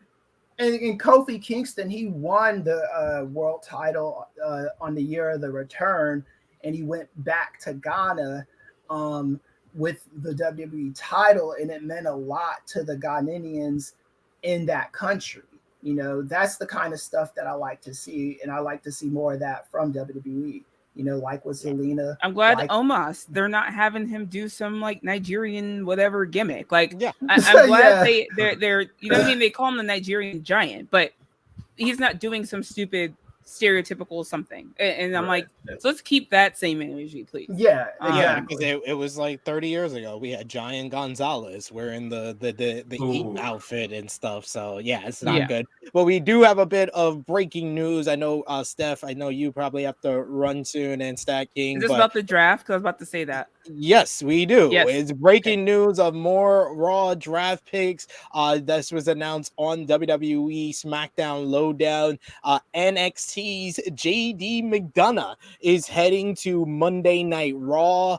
Also from NXT, Zoe Stark has been drafted to Monday Night Raw. So a couple of NXT draft picks over to the Raw brand, and as well a grouping of NXT and the women's roster. You got Apollo Crews is heading back to Monday Night Raw. His stint in NXT is over. The complaint department of Chelsea Green and Sonya Deville are going to Monday Night Raw, and Natalya is going to Monday Night Raw, which I didn't even know she was considered a SmackDown person. I'm surprised. I thought they keep Natty on SmackDown, to be honest with you.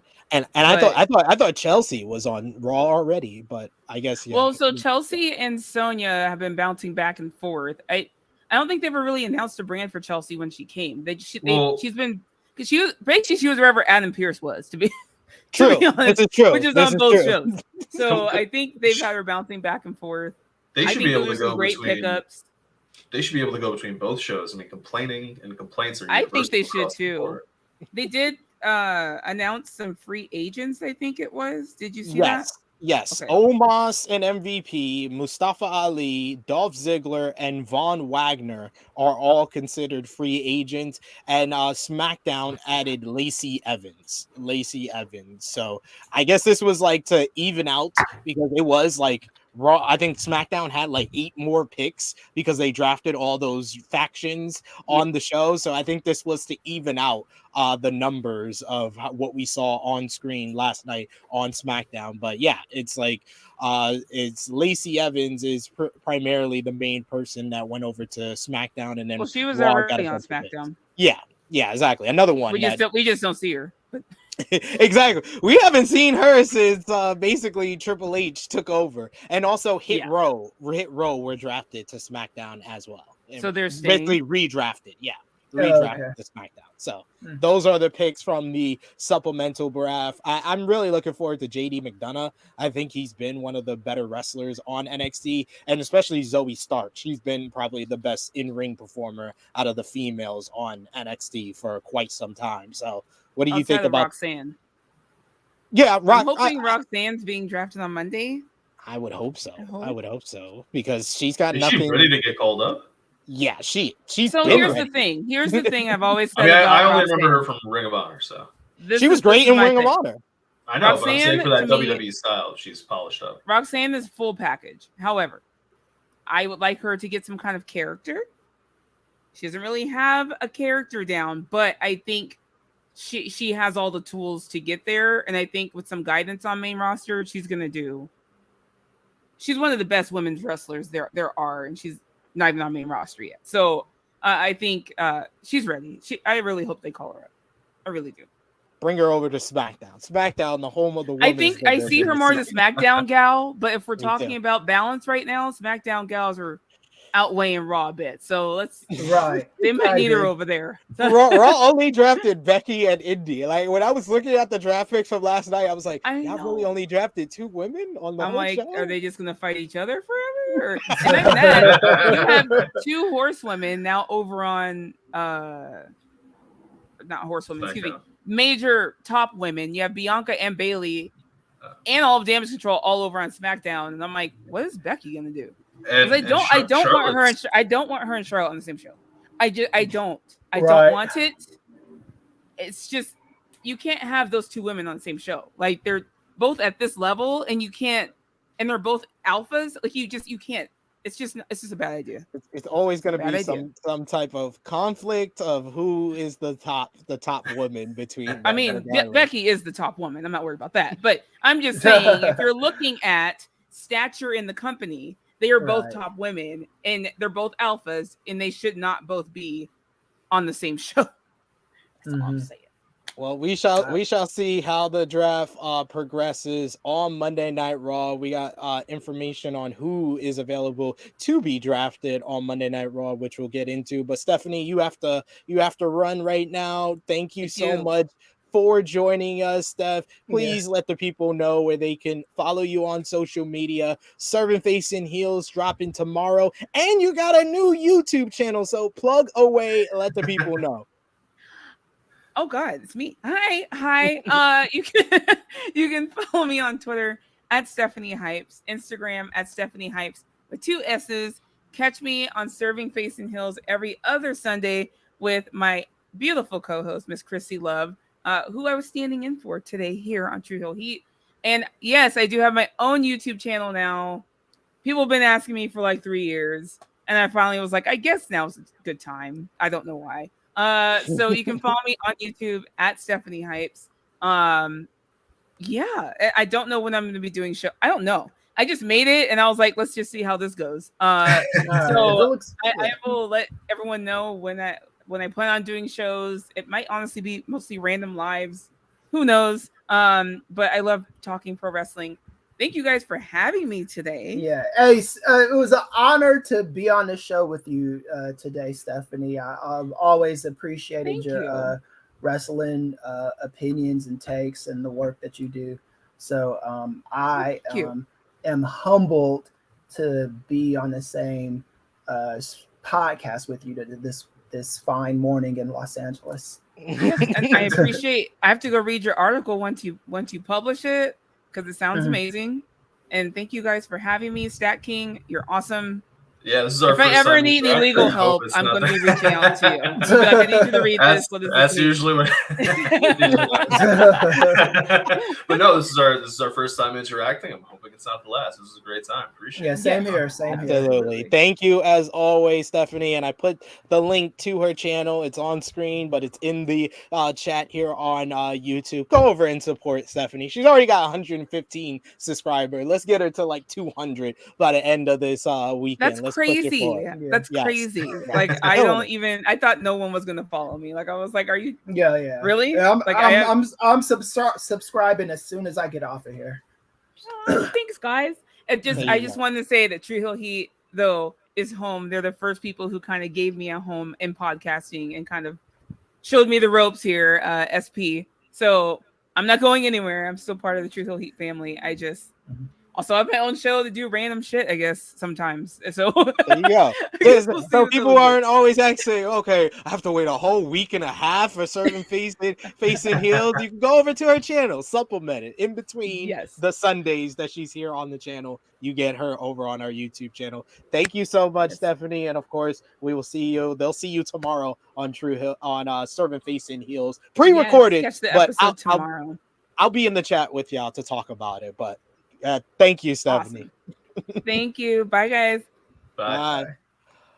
All right, we got more news to discuss. StatKing, how long do you have? With us? I got a few minutes. Probably gonna bounce myself. But I just want to say, CM Punk's working everybody. I love it. That's why I was asking, because I did want to get to that. There's just a few other WWE notes that I wanted to run through before we get into that. But the other WWE stuff is concerning the draft, so I'll run through that really quickly. There was some news about NXT call-ups during the week. Fightful Select reports that several names have been pitched for main roster call-ups ahead of the WWE draft, which began last night, continue today, and will continue on Raw. Nothing has been set in stone yet, as historically draft plans have changed all the way to an hour before showtime. NXT names that have been considered include Ilya Dragunov, Pretty Deadly, as well as Tyler Bate. Cameron Grimes has been considered for the main roster for months, really, and has worked on a SmackDown taping in February. And sources said that WWE doesn't have SmackDown talent, NXT talent work SmackDown tapings. When asked about Cameron Grimes' status, NXT talent usually work the main event tapings for Raw, with the idea to add intrigue to main event and give the talent experience in front of a bigger crowds, with work on the main roster TV with veterans. A good performance could signal a future call up. Just because a wrestler works main roster tapings, though, doesn't mean they'll be called up. Dakota Kai and Bronson Reed did so right before they were released last year, and it was noted that Joe Gacy and Cora Jade have also been pitched for a move to the main roster, and there are still talent who don't know where they will be going in the draft. And speaking of the draft, like I said, it will continue on Monday on Raw, and WWE has announced the eligibility list on Thursday for Monday Night Raw, and that includes Akira Tozawa, Alpha Academy, Otis and Chad Gable, Angel Garza and Berto Carrillo, Asuka, Austin Theory, Baron Corbin, Braun Strowman and Ricochet as a tag team, Brock Lesnar, Bronson Reed, Cedric Alexander and Shelton Benjamin as a tag team, Charlotte Flair, Dana Brooke, Elias, Emma, Johnny Gargano, Judgment Day, which is Finn Balor, Damian Priest, and Dominic Mysterio as a trio, Karrion Kross with Scarlett, Kevin Owens and Sami Zayn as a tag team, LA Knight, Liv Morgan and Raquel Rodriguez as a tag team, Nikki Cross, Piper Niven, Rhea Ripley, Rick Boogs, Riddick Moss, Ronda Rousey and Shayna Baszler as a tag team, Seth Rollins, Shotzi, Tamina, Tegan Knox, The Brawling Bruce, Sheamus, Ridge Holland, and Butch as a trio, LWO, Rey Mysterio, Santos Escobar, Cruz del Toro, Raquel Wild, and Zelina Vega, all as a group, the five of them. The New Day, Kofi Kingston and Xavier Woods. The Usos, Jimmy and Jay are separate from the Bloodline. Trish Stratus is available for this draft. Xia Li and select NXT superstars. I do think that out of those select NXT superstars, Roxanne Perez or one of the names that we just mentioned might be in there. But if you had one pick for Monday, what's going to be the number one overall pick on Monday? Kris, who would it be? Probably Seth Rollins. Yeah, probably Seth Rollins. That'll be my short answer. John, what about you? Yeah, I think I would go with either Seth or Rhea. But I mean, if you get Rhea, you get the whole entire Judgment Day, which no, Rhea's separate from the rest of the Judgment. Oh, okay, yeah. Interesting. Okay, yeah. Then yeah, I think I'd probably just go Rhea then. I would go Rhea. You gotta acknowledge the fact that you just lost your Raw Women's Champion, and at least get the SmackDown Women's Champion. So I would think that if that is, it's either going to be Rhea or Seth. Maybe Seth goes to SmackDown, but with Becky already on Raw, he'll probably be like the third overall pick to Raw, probably. And then finally, the WWE news. Fans have been speculating about Cody Rhodes versus Roman Reigns having their rematch down the line, potentially at SummerSlam in Detroit in August. But from a new report, we may have to wait even longer than that.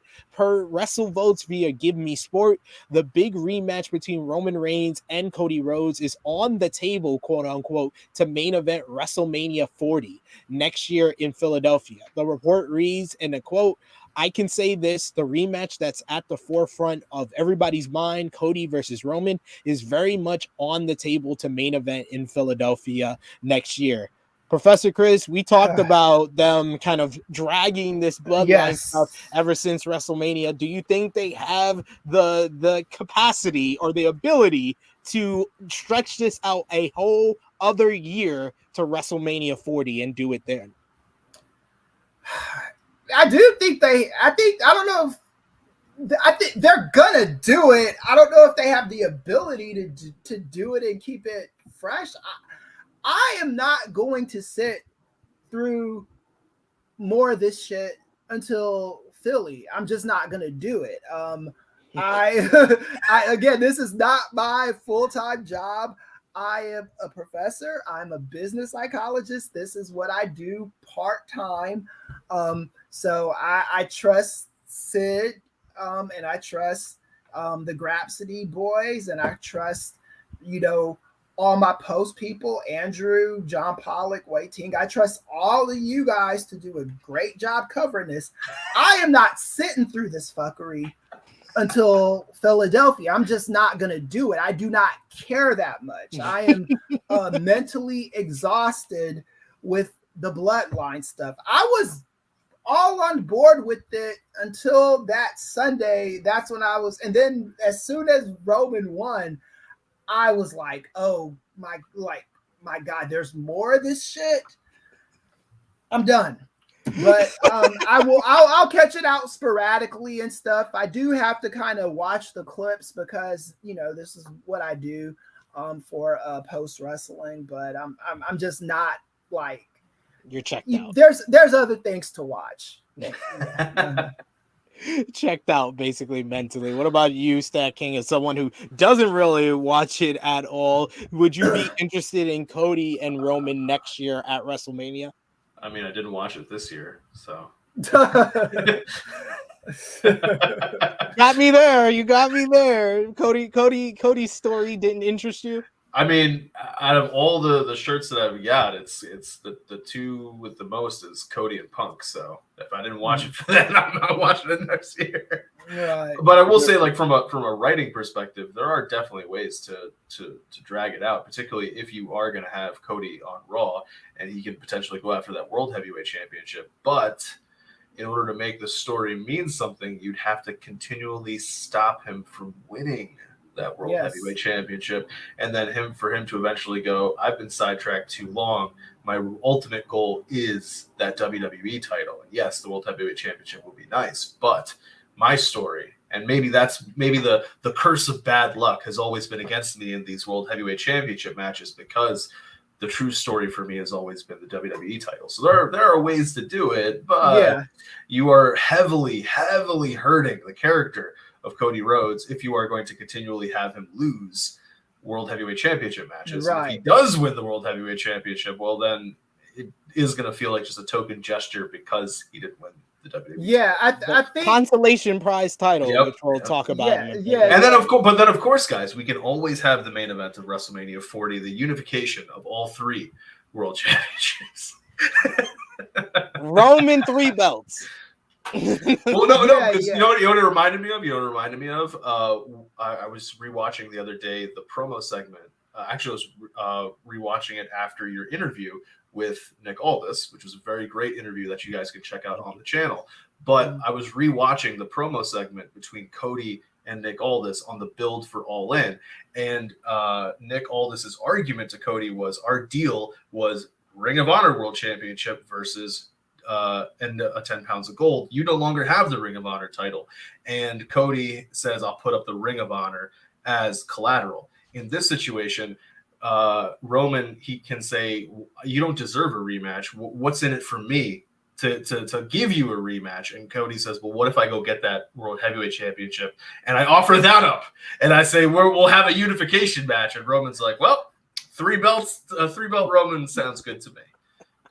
Do you really think they're gonna keep the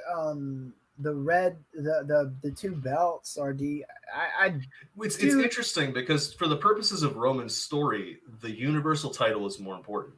However, the title with the lineage and the respect is the WWE. Yes, title. exactly. So it's a very I feel like this whole time their idea was to somehow, some way, eventually split the titles after he lost it, but they just kept going with it. That's why anybody that's kept telling me throughout this week, oh no, there's only 2 world titles because Roman's never defended them separately. They're not gonna give him one title yet because the one that he's held for 1,000 days is the Universal Champion. Their argument the most fails. Prestigious is the WWE Champion. No, the argument fails on its face because the company has actually never unified the titles. If you look at the lineages are still separate. If they were unified, it just would have been combined. And it's like when the World Heavyweight title was unified with the WWE title, it said match won by Randy Orton, the title was discontinued.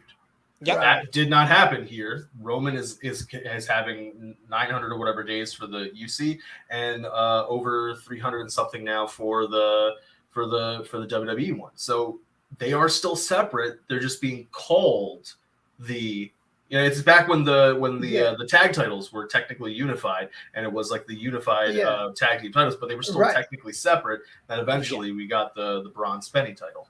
Yeah, I don't think WWE has any problem stopping the lineage of their WWE World title because they've done that. They did that with the tag team titles, right? When that's the tag title versus that's the tag original title. I don't care. I honestly don't think it matters to them. I do not think from a historical context. I think the Roman stuff is I think they care about that more, and then they'll find a way to spin it into something is what I think they'll do. I think they're trying to get to 1,000, and if they have no intentions of Roman losing the championship, then they'll make it like the WWE champion, the WWE championship, like all over again. Like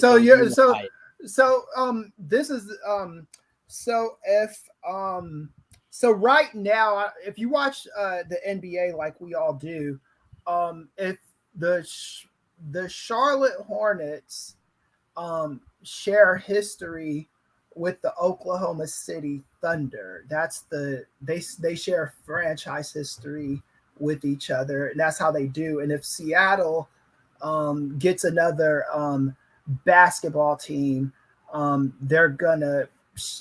Whether it's called the Supersonics or not, they're gonna share that history. It's some weird kind of thing that goes on with that. So I'm guessing this is gonna be what happens. They could just keep both lineages, They can. I can see them like Roman gets to 1,000 days on May 27th, and then that's the end of the Universal Championship, and then he becomes the unified WWE champion or something like. Because they can't call him undisputed; it's disputed now because they have a new world champion. But we're getting off the topic because that's where we're going to talk about in a bit. Here, we do have to thank Dan for the super chat donation. Thank you so much, good brother. We appreciate you, man. Love you, man. Thanks for being a Patreon comebacker as well. Moving on to AEW Rampage from last night. They had Switchblade Jay White of Bullet Club Gold along with Juice Robinson get the win over Ricky Starks and Sean Spears in a fun little tag team opener. They also had Jay Lethal and first they had the Firm basically hold Isaiah Cassidy hostage to get the Firm deletion match for next Friday on Rampage. So that's going to be going down then. And then finally in the main event, they had Jay Lethal defeat Cash Wheeler in a good main event matchup. Due to some type of confusion with Sanjay Dutt and Mark Briscoe. And also they announced that Kenny Omega will face Jon Moxley inside of a steel cage in 2 weeks on Wednesday, May 10th in Detroit, Michigan. That's going to be a huge matchup, the fourth encounter between Moxley and Omega, and it goes down in Detroit inside of a steel cage. But that is not what everybody's been talking about all week when it comes to AEW. They've been talking about StatKing's favorite wrestler in the world, CM Punk, and we have another edition of the Punk and the Restless. The Punk and the Restless has continued, and it continued on Monday Night Raw, apparently, as CM Punk showed up backstage at Monday's episode of Monday Night Raw in Chicago, but left after he was asked to leave.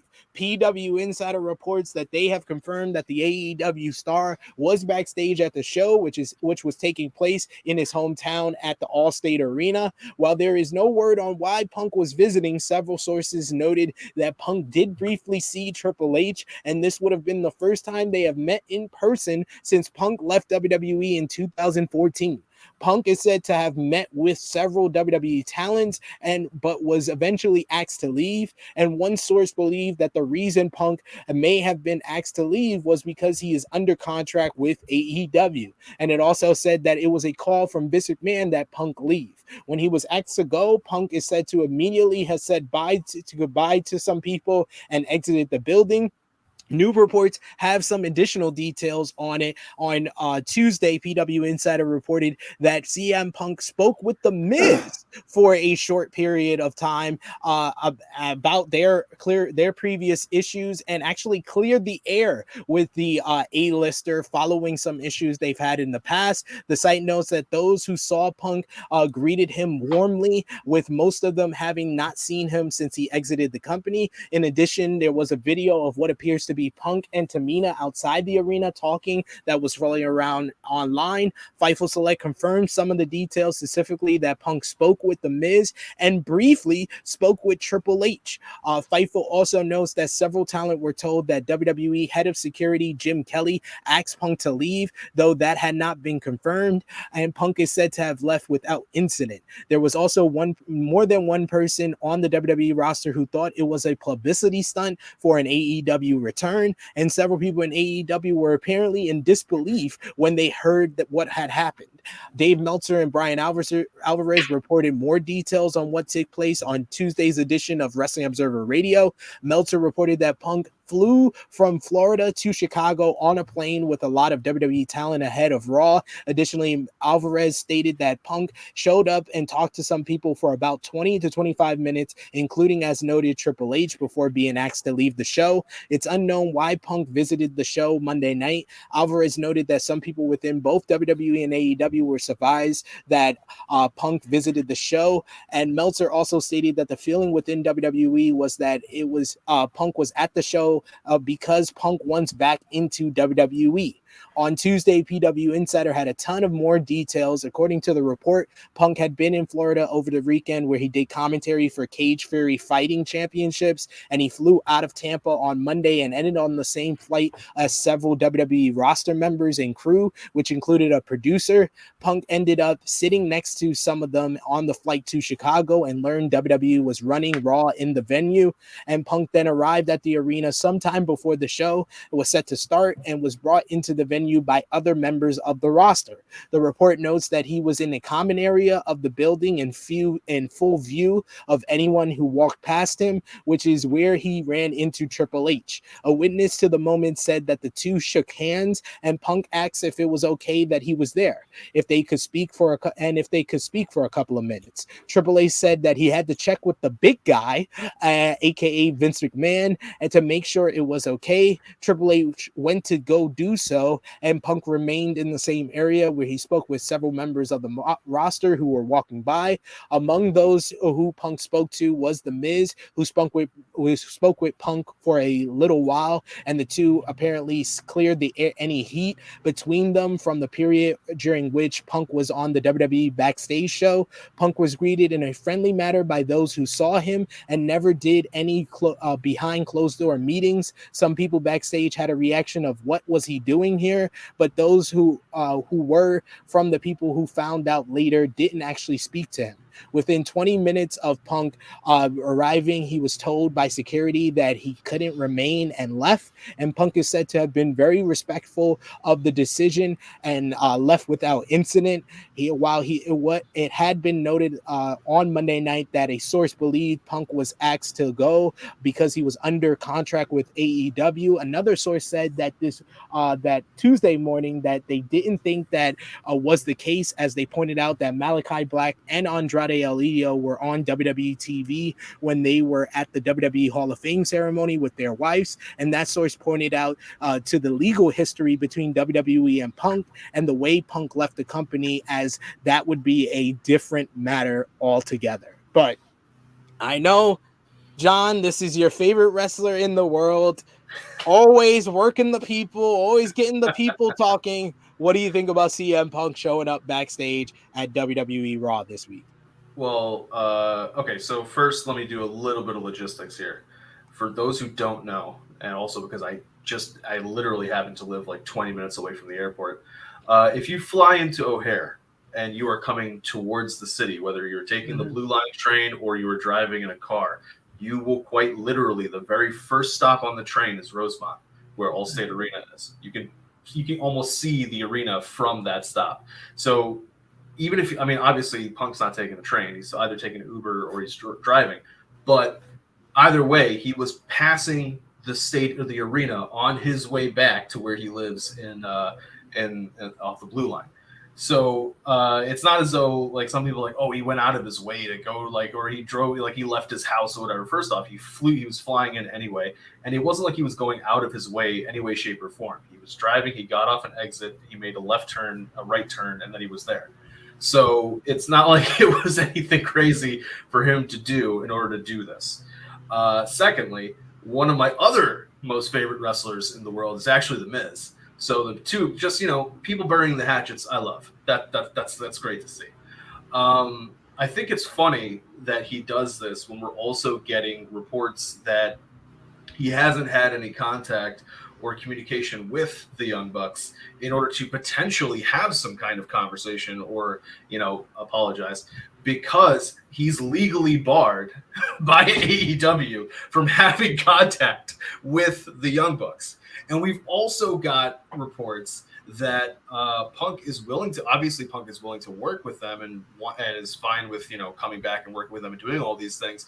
But there has been some hesitation and some issues on the side of the Bucks. So in addition to the fact that they're not that inclined to want to talk to him and he can't talk to them, he said, fuck it, let me show people that I am willing to do all of these things by going back to the company that fired me on my wedding day and having conversations with two people. One is going to fly a little bit under the radar because unless you really know the backstory behind why Miz and Punk don't like each other, it's just like, why was he talking to Miz? Why was he apologizing to Miz?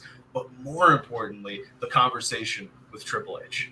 That is hilarious in and of itself. The idea of these two guys having a conversation, however short it may have been, even if it was just a clearly, whatever you want to call it, when one of them, a few years ago, about 9 years ago or so, said, I don't have to work with you, you have to work with me. And when is this guy going to take a fucking steroids test? That is absolutely hilarious. Just like and the best part of this is the funniest part of this whole thing is it's about, I would say, from Tampa to Chicago, because I've done the flight, it's about a 4 or 5 hour flight. This guy finds out on the plane and comes up with this entire plan in the span of 4 hours while having conversations with people. He's a fucking genius. How other way is there to look at this? He comes up with this plan to get everybody talking, everybody worked, standing there in a parking lot while talking to Tamina of all people, and people having video of this, while sitting on a plane for about 4 hours. He's just like, what would Paul Heyman do in this moment? That's exactly what I'll do. And it's just, it's hilarious to me that all this is happening, because it's all just building up more anticipation for AEW Collision, June 17th at the United Center. I can't go because that's when Aaron's wedding is. How did this crazy shit happen to me? But they set you up, bro. They set me up. They set me up. I was there until he left, until he was all out last year. I've been to every single AEW show that they've had in the Chicago area, and I was at All In. I was at First Dance. The time he's coming back for Collision, I have to go to a wedding for my future sister-in-law. Ridiculous. Nobody thinks about me. That's what I'm trying to say. but overall, it's just a kind of a masterclass of him saying, you know what, all you people are going to say whatever you want about me. And this also goes back to what he was trying to say during that fucking scrum, even though he said it in a horrible fucking way, was all of you, everybody else is saying this, that, and the third about me. And I'm not saying anything back. He didn't give any interviews to anybody during all of the build up to the scrum or anything like that. And he still hasn't really kind of given any interviews. He's leaked some stuff through his camp. But his entire thing has always been, look at my actions, not what other people are saying I'm doing. Mm-hmm. I have not given you any indication that I've done anything to Colt Cabana, that I've done anything to all these people. And by his own actions, he's showing that he is big enough to go and apologize to people that fired him on his goddamn wedding day. Like that, it's hilarious levels of the ability to say, you all don't know that much about me. But it's not all these people. He acted like he knew for a fact the Young Bucks were talking to Dave Meltzer when he was the one that was talking to Sean Ross Sapp. That's how he leaked his to the company. Well, I mean, him coming back to the company, I mean, yes, sure. I'll grant you that. But at the same time, his whole thing was never about people.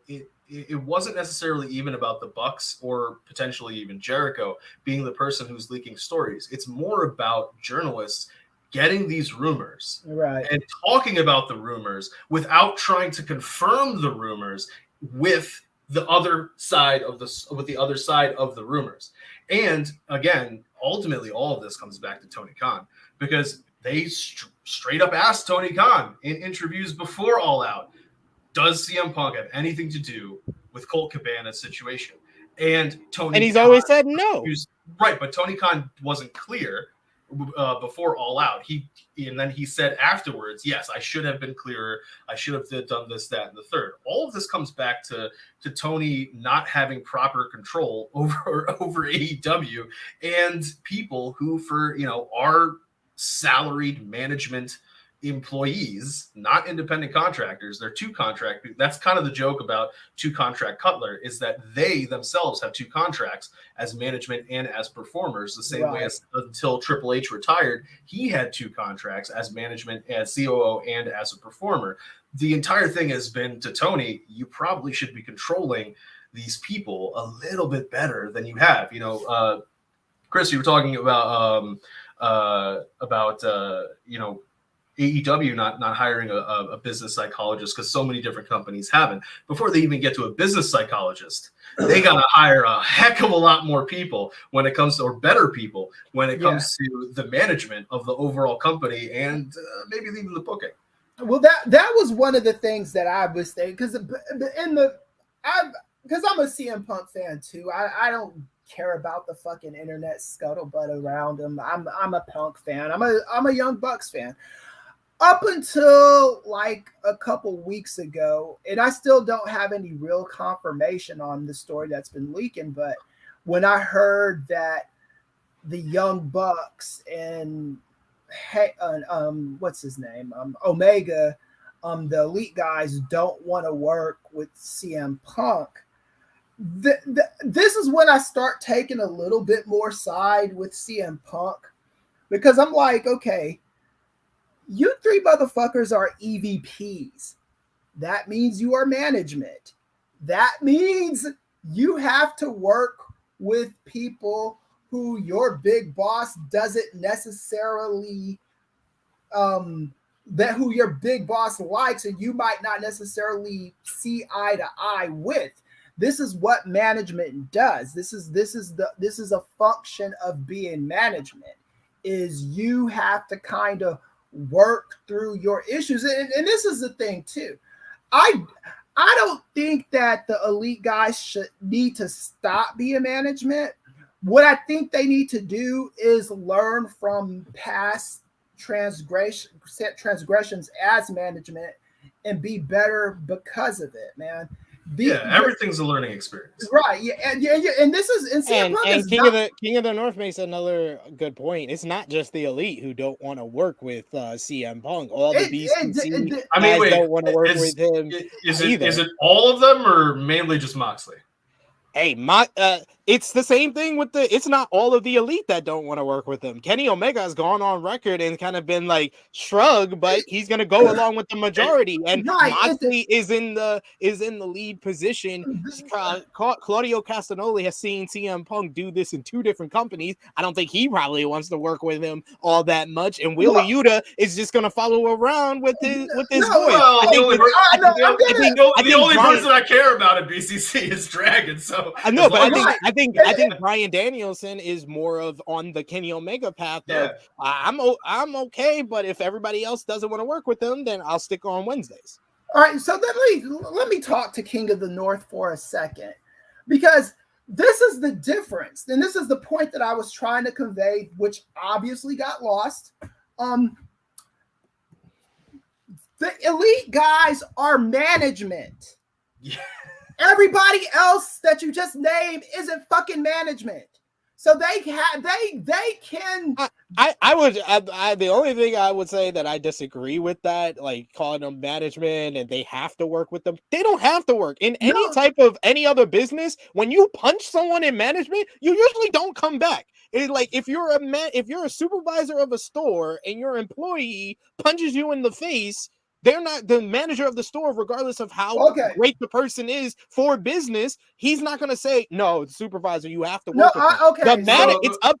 That's why I agree with what StatKing is saying, that it's up to the manager, who is Tony Khan, to be this is how I'm going to work it. You can work. But I'm making an analogy. He's the manager of the store. I think what Professor Kris is saying is that when Tony Khan says Punk is coming back, then there is an impetus on the Elite to say whether or not we like the guy, because boss of all bosses is saying we need to work with this person. We need to work with this person. And have that conversation, sit down with them, hash out whatever needs to be hashed out, and work with the person. Yes, that's what I don't think, especially if it's a legal matter, because of the whole situation that went down. Wait, hold on. In the same vein, as soon as we start talking about legal situations, Punk isn't punching anybody unless people come there to be punched. In the sense that you can't. No, that's not true. That's not true. You can come in the room to try to talk to somebody and then get punched in the face. No, that's you don't come there to get punched. That's my point. From a legal perspective, if there's nobody there around for him to punch, there's nothing for him to do. In the sense that once you start looking at consequences of negligence, and once you start looking at corporate responsibility, if these people who are management come to this room and something happens, the question is less on the employee side, and it's actually more on the management side of why did you go there in the first place? You just saw this person and heard this person say XYZ about you, and your first thought was, and this is what Kris is saying about your management. There's learning experiences. Your first thought was to take the head of legal, the head of talent relations, and possibly a couple other people, in addition to 3 people already out of the 3 of them. So there's about at least six people, just Mega, CD, and the Elite. That's 5. We're Brandon Cutler and Nakazawa 7. So there's roughly at least 6 people coming into this person's area that is supposed to be for him. That's incorrect. It was the Punks and it was Mega that went into the room first. Fine. It doesn't matter. That's no, but you're making it sound like this man was like attacked and felt attacked. No.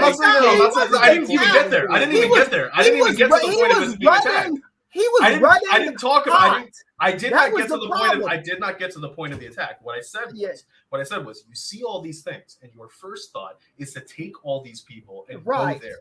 The proper management idea is you don't have contact with that person because you are management, yes, but because you are personally involved in the sub issue of what is causing him to be upset, you then as management take the step back and say, we are going to let Tony Khan handle this tomorrow, the next day, however the case may be. We are not going to take it upon ourselves while also not telling Tony, who is at the scrum still and still on video and on camera, that we are going to go to this person's locker room and try to have a conversation with him. That is not smart management.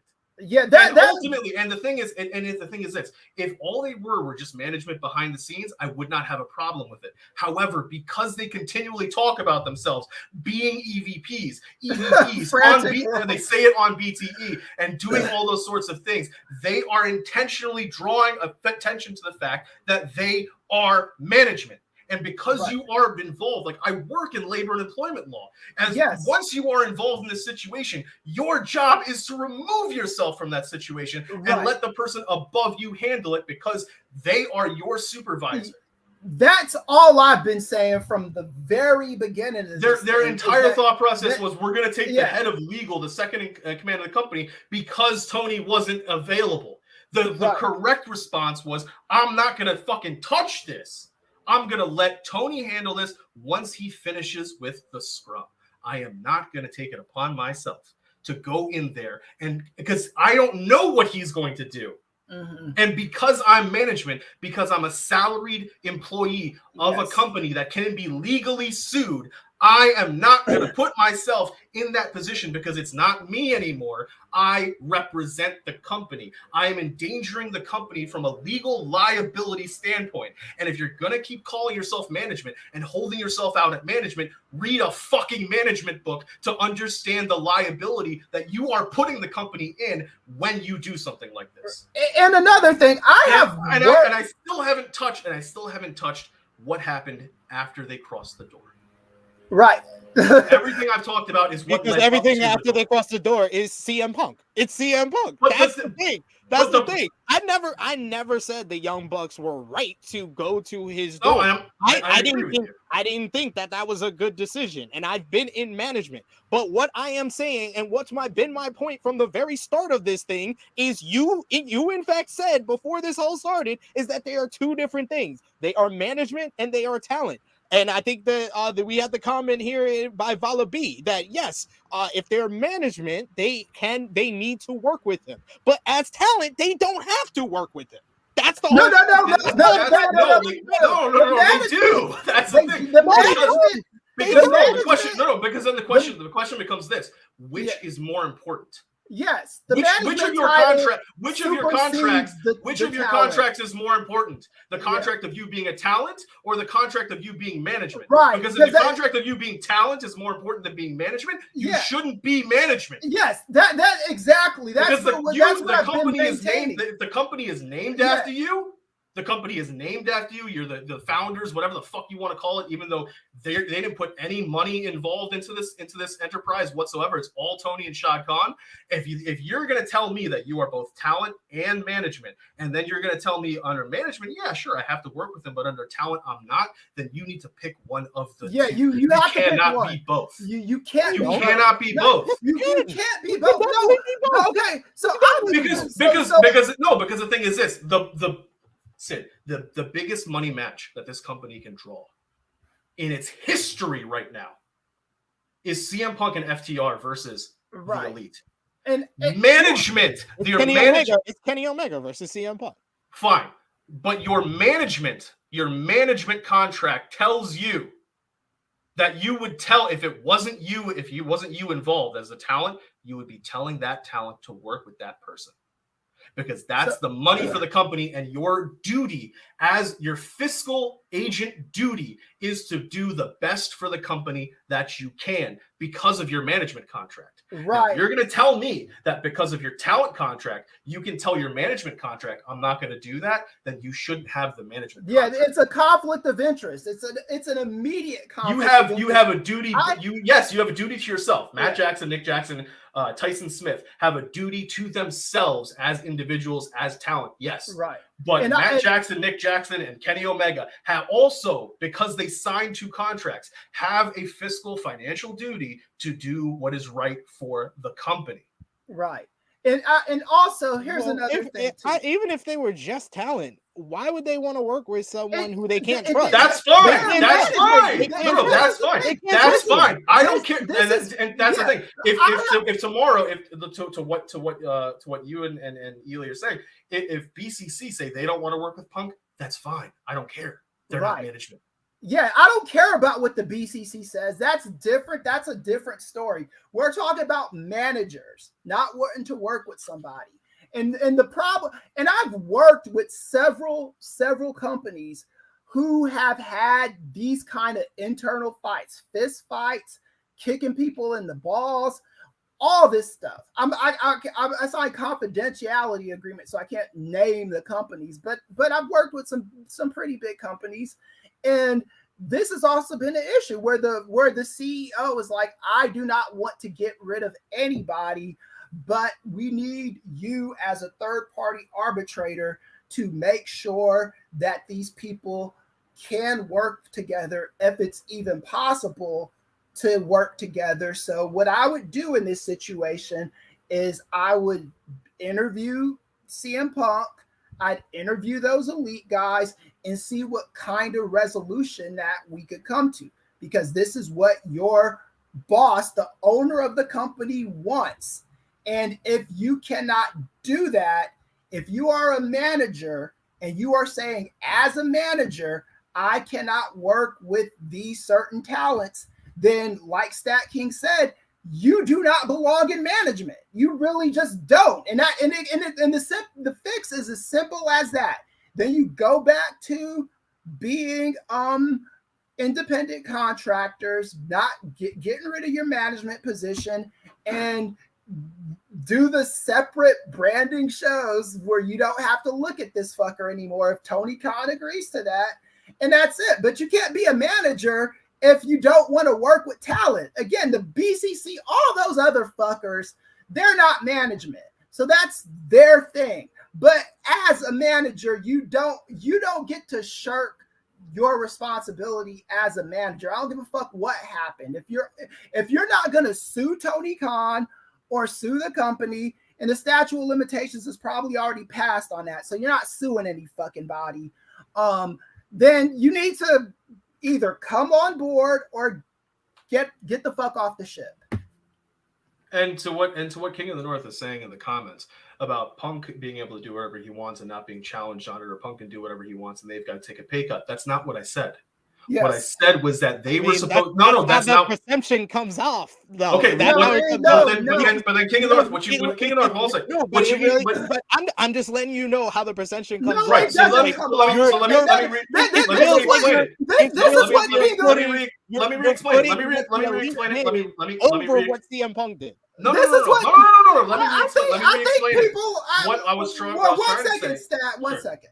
I think people are having selective hearing and hearing what they want to hear. I did not hear StatKing say that one time.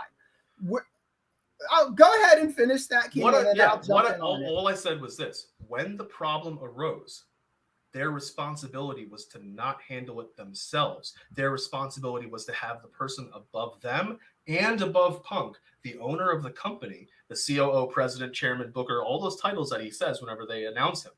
It was their job was to have him handle it. Punk should not be able to say whatever the fuck he wants. Yeah. Whatever the fuck he wants to say it. I'll agree with that. What I'm saying is how you handle that are two completely different things. You're not supposed to get involved yourselves. You're supposed to let Tony handle it. And then if Tony isn't going to handle it, that's when you could potentially examine your options about what you're supposed to do in that situation. And that's when maybe you talk to Mega because she's legal. That's when maybe you get outside counsel to say, what exactly are my legal options in this situation? Because this person is doing X, Y, Z. That's why lawyers have fucking jobs in the first place. Yes, exactly. Because people can't get along. I never said that Punk should be able to just do whatever he wants and get away with it. But On the flip side, we also have to look at this from his perspective. From Punk's perspective, his management. Now he may be wrong, could be wrong, is wrong, whatever you want to say. From his perspective, his management was saying things behind his back to reporters and to dirt sheets, and they were saying things about him. So the Bucks, in his mind, again, I'm saying from his mind, in his mind, Kenny Omega and the Bucks and whoever the fuck is allowed to say whatever they want about him and not be challenged on it. No, it's the same idea. He created some narrative in his head. That's fine. That's fine. I didn't say I agreed with what he thought. All I'm saying is that was what he was thinking. I'm just basing it on how wrestling has always been. It's been when you have an issue that's made into a public thing, they try to get you into a room together as soon as humanly possible. And I think that's what the Bucks were thinking when they got. I understand. Who was available, number two. Right. I'll let y'all finish. They got Mega, and we don't know if it was the Bucks that wanted to go to CM Punk's locker room or if it was Mega who said, no, let's go handle this right now. Let's go talk to him. We don't know any of that. I feel like that is, we don't know who put the Bucks into that predicament, who made that decision. If it was the Bucks, if it was Mega who decided to do that, we don't know any of this. The only things that we do know in all of this is that CM Punk made all of this public information. That's right. That's been my whole thing from the very beginning. It feels like you were that's what I'm not trying to say that you're saying, oh, you're putting evidence or saying that Punk can do whatever they want, not get challenged or anything like that, like what's being said in the chat or anything. What I am saying is that the domino that dropped first was CM Punk. It was not the Elite. The Elite reacted to what CM Punk said in public. Yeah, and whatever punishment the company wanted to give him, that was fine. I wouldn't have had a problem with it. If it had even included saying we're going to release CM Punk, because of what he said, I would have been fine because he's not supposed to do that. What I'm saying is that the Bucks removed, whether it was the Bucks, Mega, whoever, removed all of that from the table. Right. When they went and did what they did, because it wasn't their job to do that, what they did. Right. And while yes, in wrestling we don't history, know if it's Mega's job. We don't know if that's Mega's job between the employees, she's supposed to sit them down and talk to them. Sure. We don't know. That might be but I would hope that an educated, trained lawyer who has been the lawyer for the Jacksonville, or is part of the legal team for the Jacksonville Jaguars, would understand that this is not the time or the place. Right. I'm never saying anything about having the conversation. My ultimate thing has been time and place. And yes, to your point about how this has always happened in wrestling, I completely agree with you. This has happened in wrestling. Many people have told those stories. However, this is a situation where the person involved, or the people involved, are both talent and management. I don't know of that many situations where it was the two feuding sides of this real life feud were ultimately, usually they were just talent. It wasn't really talent in management having a feud, and then somebody else from management coming in and saying, okay, we're going to have this conversation right then and there. It's usually been talent versus talent. Right. So I can understand the Bucks mentality if it was the Bucks that's saying, hey, we're going to go handle this right now. And, we should have somebody from management there who's not us. We're going to have Mega. I can understand that mentality, but that's also why once you sign that contract of being management, it is on you to start thinking differently, because you are getting paid to think differently. Yeah. When I was just a law clerk, I was getting paid to think at a certain level. Once I started being a lawyer, and now when I'm in the labor and employment law department of a giant multinational company working hand in hand with the general counsel of the company, I am being paid at a certain level to think differently than how I thought previously. The entire thing was, you have shown a track record of being able to think and move and act in a certain way. And now we're going to say you've shown enough to be at this level. Let's move you up to this level. But you can't necessarily do everything you did the same way you did it down here. You can't do that. The Bucks have been elevated by their own choice, elevated up to higher levels. It is on them, because it was their choice and because they're being paid as much as they're getting paid, to think differently. This is all a wonky situation. It just is, right? Because CM Punk is unarguably the biggest star in that company. The Bucks and Omega are management, and Tony Khan owns the whole goddamn thing. And my whole thing, right now, I'm not even going to focus on the past stuff. I'm talking about the here and now. And if in the here and now, CM Punk is willing to work with those guys, and the managers are not willing to work with Punk, then I just think they need to step away from that position, those positions, because then Jimmy Van is going to be right the whole time when he's been saying that this is a conflict of interest. I don't think it has to be. I really don't. I think that the Bucks and Kenny Omega can learn from this and become great managers, because one of the things they teach you in organizational leadership is that managers are not judged based on when things are going great and good and everything is Shangri-La. Managers are judged in situations exactly like this, when everything is not great, and how do you rise above your shitty situation? And if they don't rise above this situation, and if they're like, oh, we're not working with these two people because we don't like him because he punched us, one of us, or something like that, and if they cannot move past this, then they don't belong as managers, or that they're either going to be strictly managers and not talent, or strictly talent and not managers. And that, to me, that is the simplest fix to this.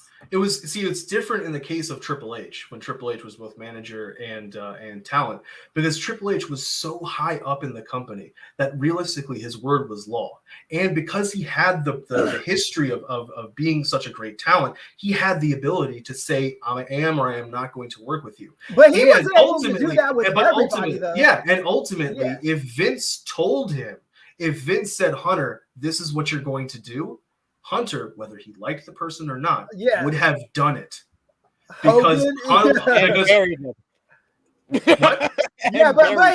he still did it. Like with Hogan, Hogan is the prime example of this. Hogan. And again, I'm not saying anything about what the outcome of said CM Punk FTR and Elite match is, or Kenny Omega versus a Punk matches. I'm saying those Hunter matches happened, and when Hunter was at that high level, Hunter did have the ability to pick and choose. Yeah, I want to work with Brock Lesnar.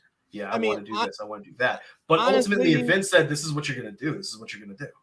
Honestly, the whole argument is a moot point, because all I've heard, regardless of what you think the elite should be in management position or not, is that they legally can't talk to each other. So legally they can't work with each other. So all together. Well, I mean that part can get removed real quick. Yeah, that can, but I don't think either side is budging much. I think that all of this CM Punk leaking I want to work with them, they just are the problem. I think that's just CM Punk working media again. Yeah. But StatKing, I know we went way over the time you were supposed to be here due to this debate that we got into. Please let the people know where they can follow you on social media and everything they can see you. So. Sorry for monopolizing your time like that. No, you guys are good. You guys are good. You guys can catch me here on our Patreon channel with Tru Heel Heat, where I cover AEW Dark, Elevation, and NWA Power. In the news also is that Elevation is being canceled, so to speak, probably because there's a lot of tapings that have to happen, and if they're going to do a Saturday show, it's easier for logistics to not have to worry about different things. You're reducing the risk of injury and all that kind of stuff. But Dark and Power will still continue, so we will still continue. You can also catch me on Tru Heel Heat Sports. We just had the first round of the NFL draft breakdown. I'm sure Romeo and I will be doing something in the near future to cover some of the rest of the draft that happens. I mean, the rest of the rounds 4 through 7 are starting now, but also we will be continuing our coverage on THHS with basketball finals. Sid's Lakers continuing their march towards another potential championship. Who knows? We will be covering baseball as it continues, and just as last year when we had our football off-season stuff leading into the season, we will be coming back and doing all of that fun stuff, doing our division by division breakdown and where we see all of the season for the NFL shaken out. So thanks for having me as always. I love being on here just in general, but particularly with the legal stuff, it's fun. yeah. It was great talking this with you. Yes, StatKing, I really appreciate it. Yeah, of course. I'd rather argue with StatKing than anyone else on wrestling Twitter. Thank you, StatKing, for joining us. We appreciate you, sir, as always. Get to the missus and tell her we said hi. Will do. Good seeing you again. Yeah. Good seeing you, brother. Yeah, good seeing you. Bye, guys. All right. We got more stuff to go over, and now I have to go over it extra fast because I don't want this to be a 4-hour podcast. AEW Dynamite this week, they did 860.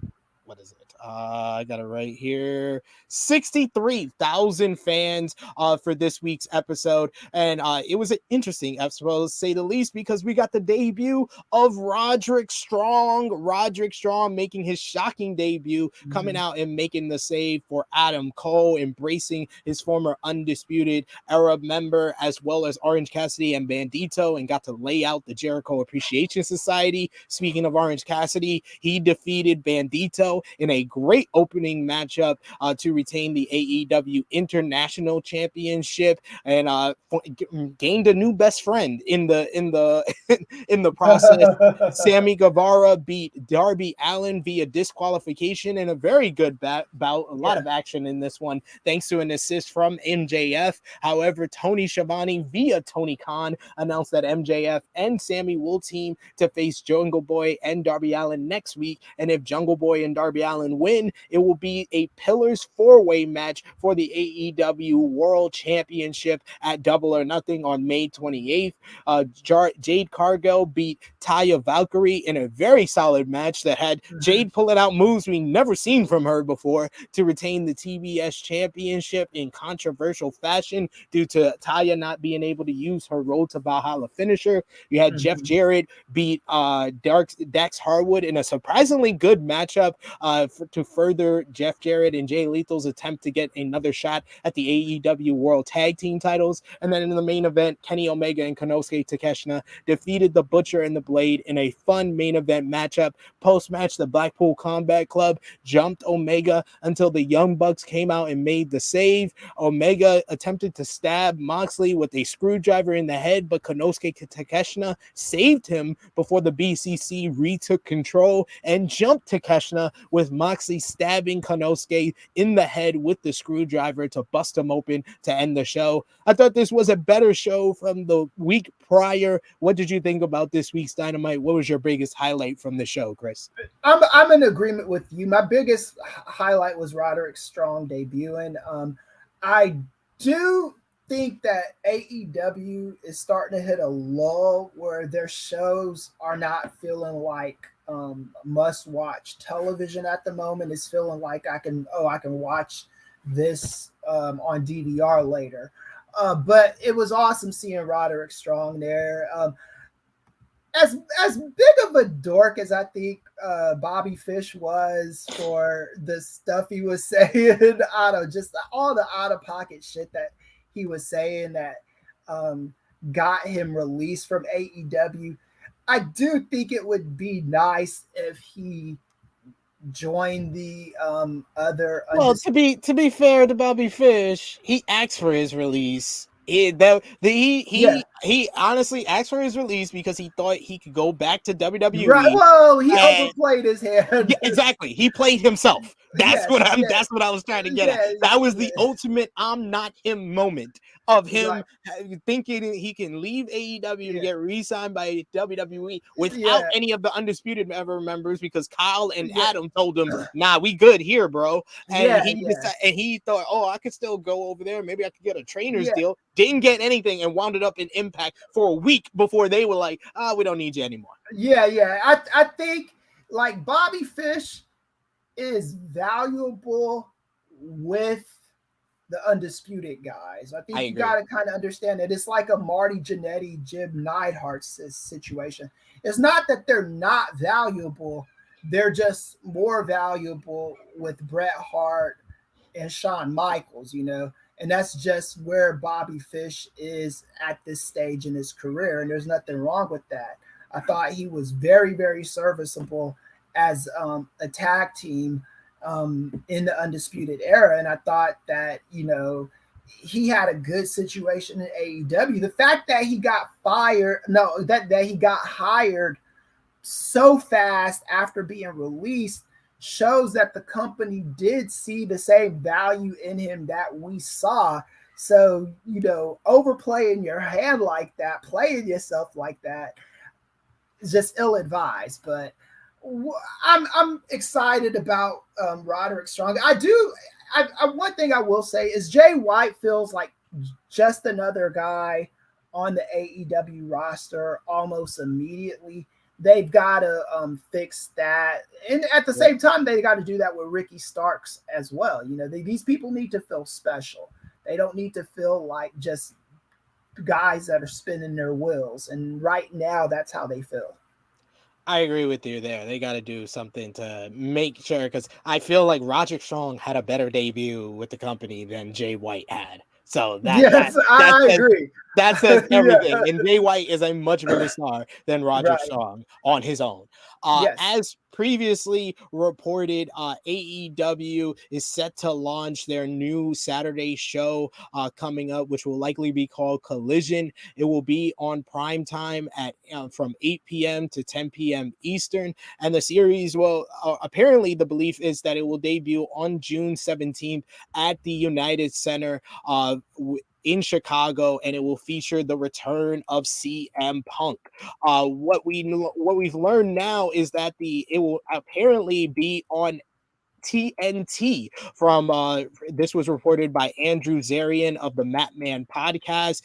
He reported this on Monday that in a post on Twitter that TNT is the likely candidate to get the new show. He noted that it will run from 8 p.m. to 10 p.m. If that happens, it's likely the show will be preempted often due to sports coverage, and the Wrestling Observer newsletter had more details on the plans. According to the report, there will also be another huge major name that will either be returning or debuting on the show along with CM Punk. Due to airing on Saturdays, there will be a lot of preemptions throughout the year with NBA, NHL, MLB playoffs, as well as possible NCAA basketball and U.S. national soccer games. June 17th was chosen as the debut because there won't be any NBA or NHL games for a while after that time. It's believed that the show will be announced either on or right before May 17th, which which is usually the Warner Brothers Discovery upfronts. As for other AEW shows, Rampage will continue to air on TNT on Fridays. Dark and Dark Elevation has been a subject of discussion backstage, but AEW has not made any announcements on their future. It was noted that the most recent episode of Elevation was dubbed the final episode by Fight on international TV. The rumor is that Collision will allow AEW to have a soft roster split so people that don't get along can be on separate shows. The idea is that the Elite and the Blackpool Combat Club will work Wednesdays for Dynamite, while FTR and CM Punk will work Saturdays for Collision. It is possible that Chris Jericho will be on Saturdays as well to give Punk a strong opponent, and this is possibly why Punk and Chris Jericho had a meeting to resolve their issues, and reports suggested that the meeting actually went well. It happened on April 21st, as Jericho wasn't at this week's episode of Dynamite and taped his video appearance ahead of time. Fightful Select reports that Punk met with Jericho over the past week to resolve the heat between the two, and the two are said to have not been on great terms since the all-out brawl, with Jericho reportedly yelling at Punk after the incident, and Punk calling Jericho a stooge in his infamous deleted Instagram post. According to the report, sources close to the situation said that the meeting wasn't eventful considering the issues that the two have had. The sources said that it seemed as the two could work together without issues, though they pointed out Punk's recent history and Jericho's reputation of welcoming confrontation. One source said, well, it's positive that Jericho and Punk didn't fight, before jokingly adding, well, yet. So what do you think about Punk and Jericho possibly being the mainline feud for the Saturday show and everything concerning AEW Collision coming up June 17th? I'm cool with this. I'm cool with AEW Collision, but I know a lot of people are like, I don't need any more wrestling. Like, I have a lot of downtime, when I'm home, something to watch. I'm not going to be home every Saturday night, but when I am home, I got no problem watching this and being cool with it. I think AEW Collision, this might be naivete on my part, but I think it's going to be a success. I'm cool with CM Punk and Jericho feuding. I think their feud in WWE was lame, not because of them. I think it was lame because the storyline that was attached to it was stupid. Your dad was an alcoholic, blah blah blah. Like this is like, to me, that's like, this is what people have in their lives. You know what I'm saying? It's not a taboo thing. You're not gonna. I have a dead father, and somebody making fun of my dead father. You're not gonna hurt my feelings doing that because it's played out. He didn't just recently die. It was a long time ago.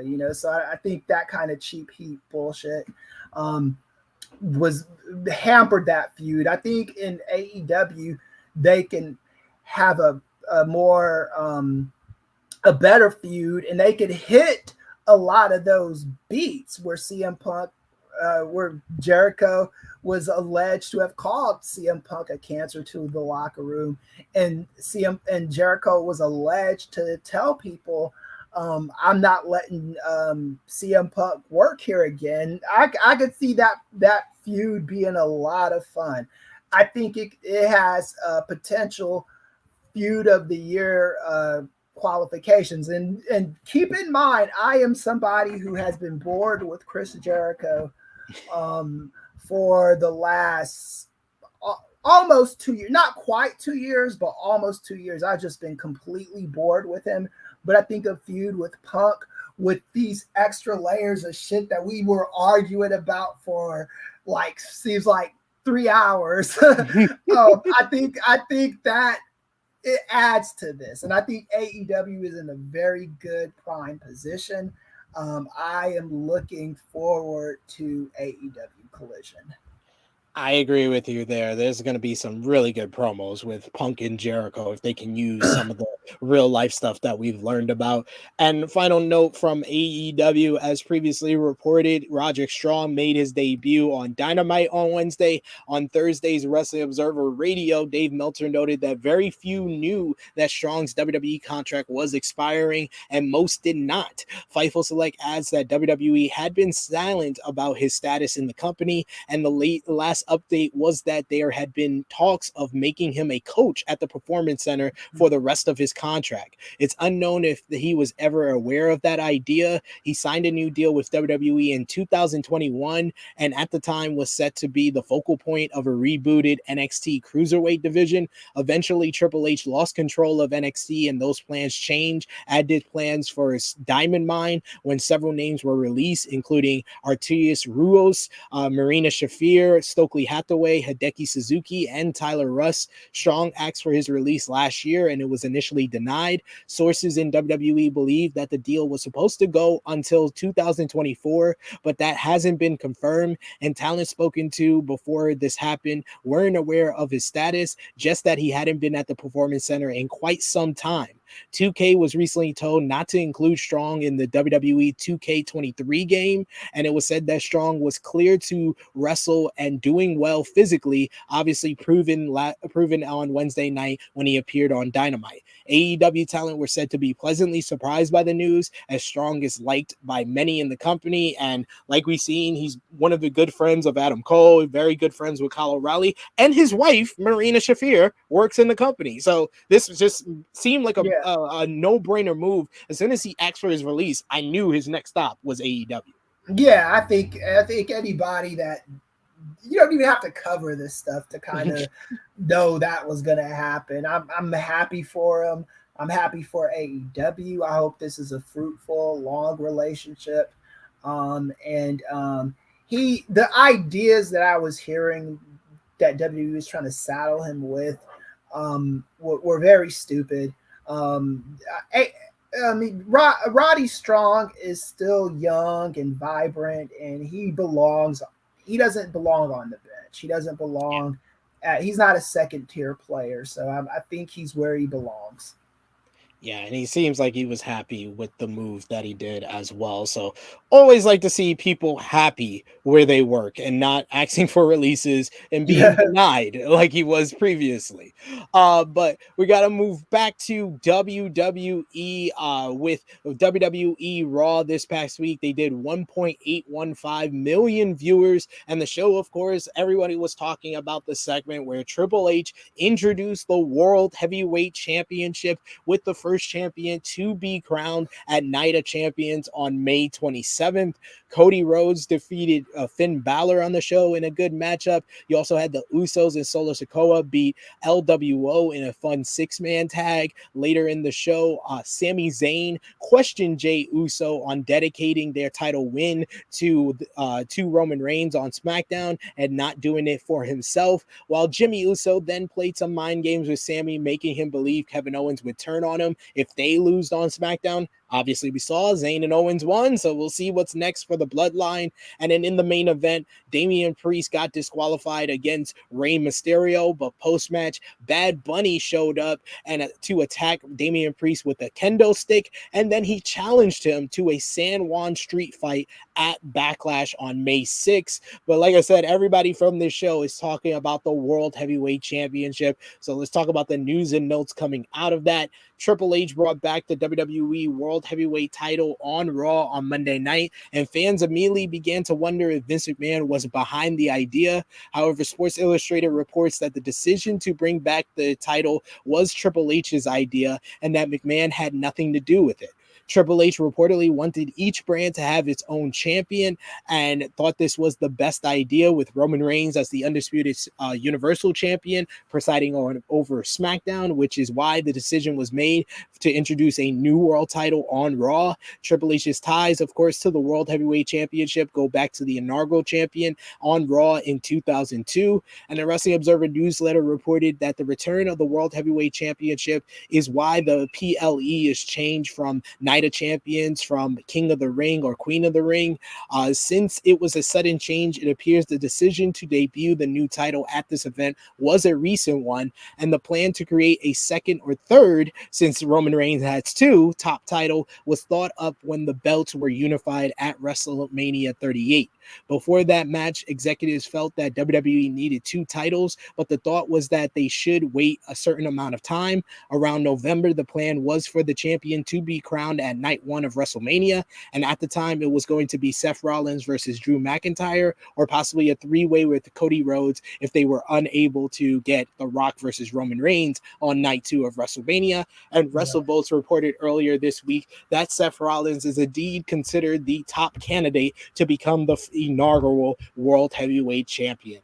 What did you think about the introduction of the new title? And I mean, it's the we can't beat Roman title. Like, yes, that's what that's how it was introduced to us, and that's how I'm always going to view it now. Right, and I do think that giving it to Seth Rollins first is a mistake, because that just solidifies it being the we can't beat Roman title, because I think the person that holds that title first needs to be someone who hasn't been beaten by Roman Reigns. I came up with the idea. Well, in this reign, Seth hasn't been beaten by Roman. He beat Roman by DQ.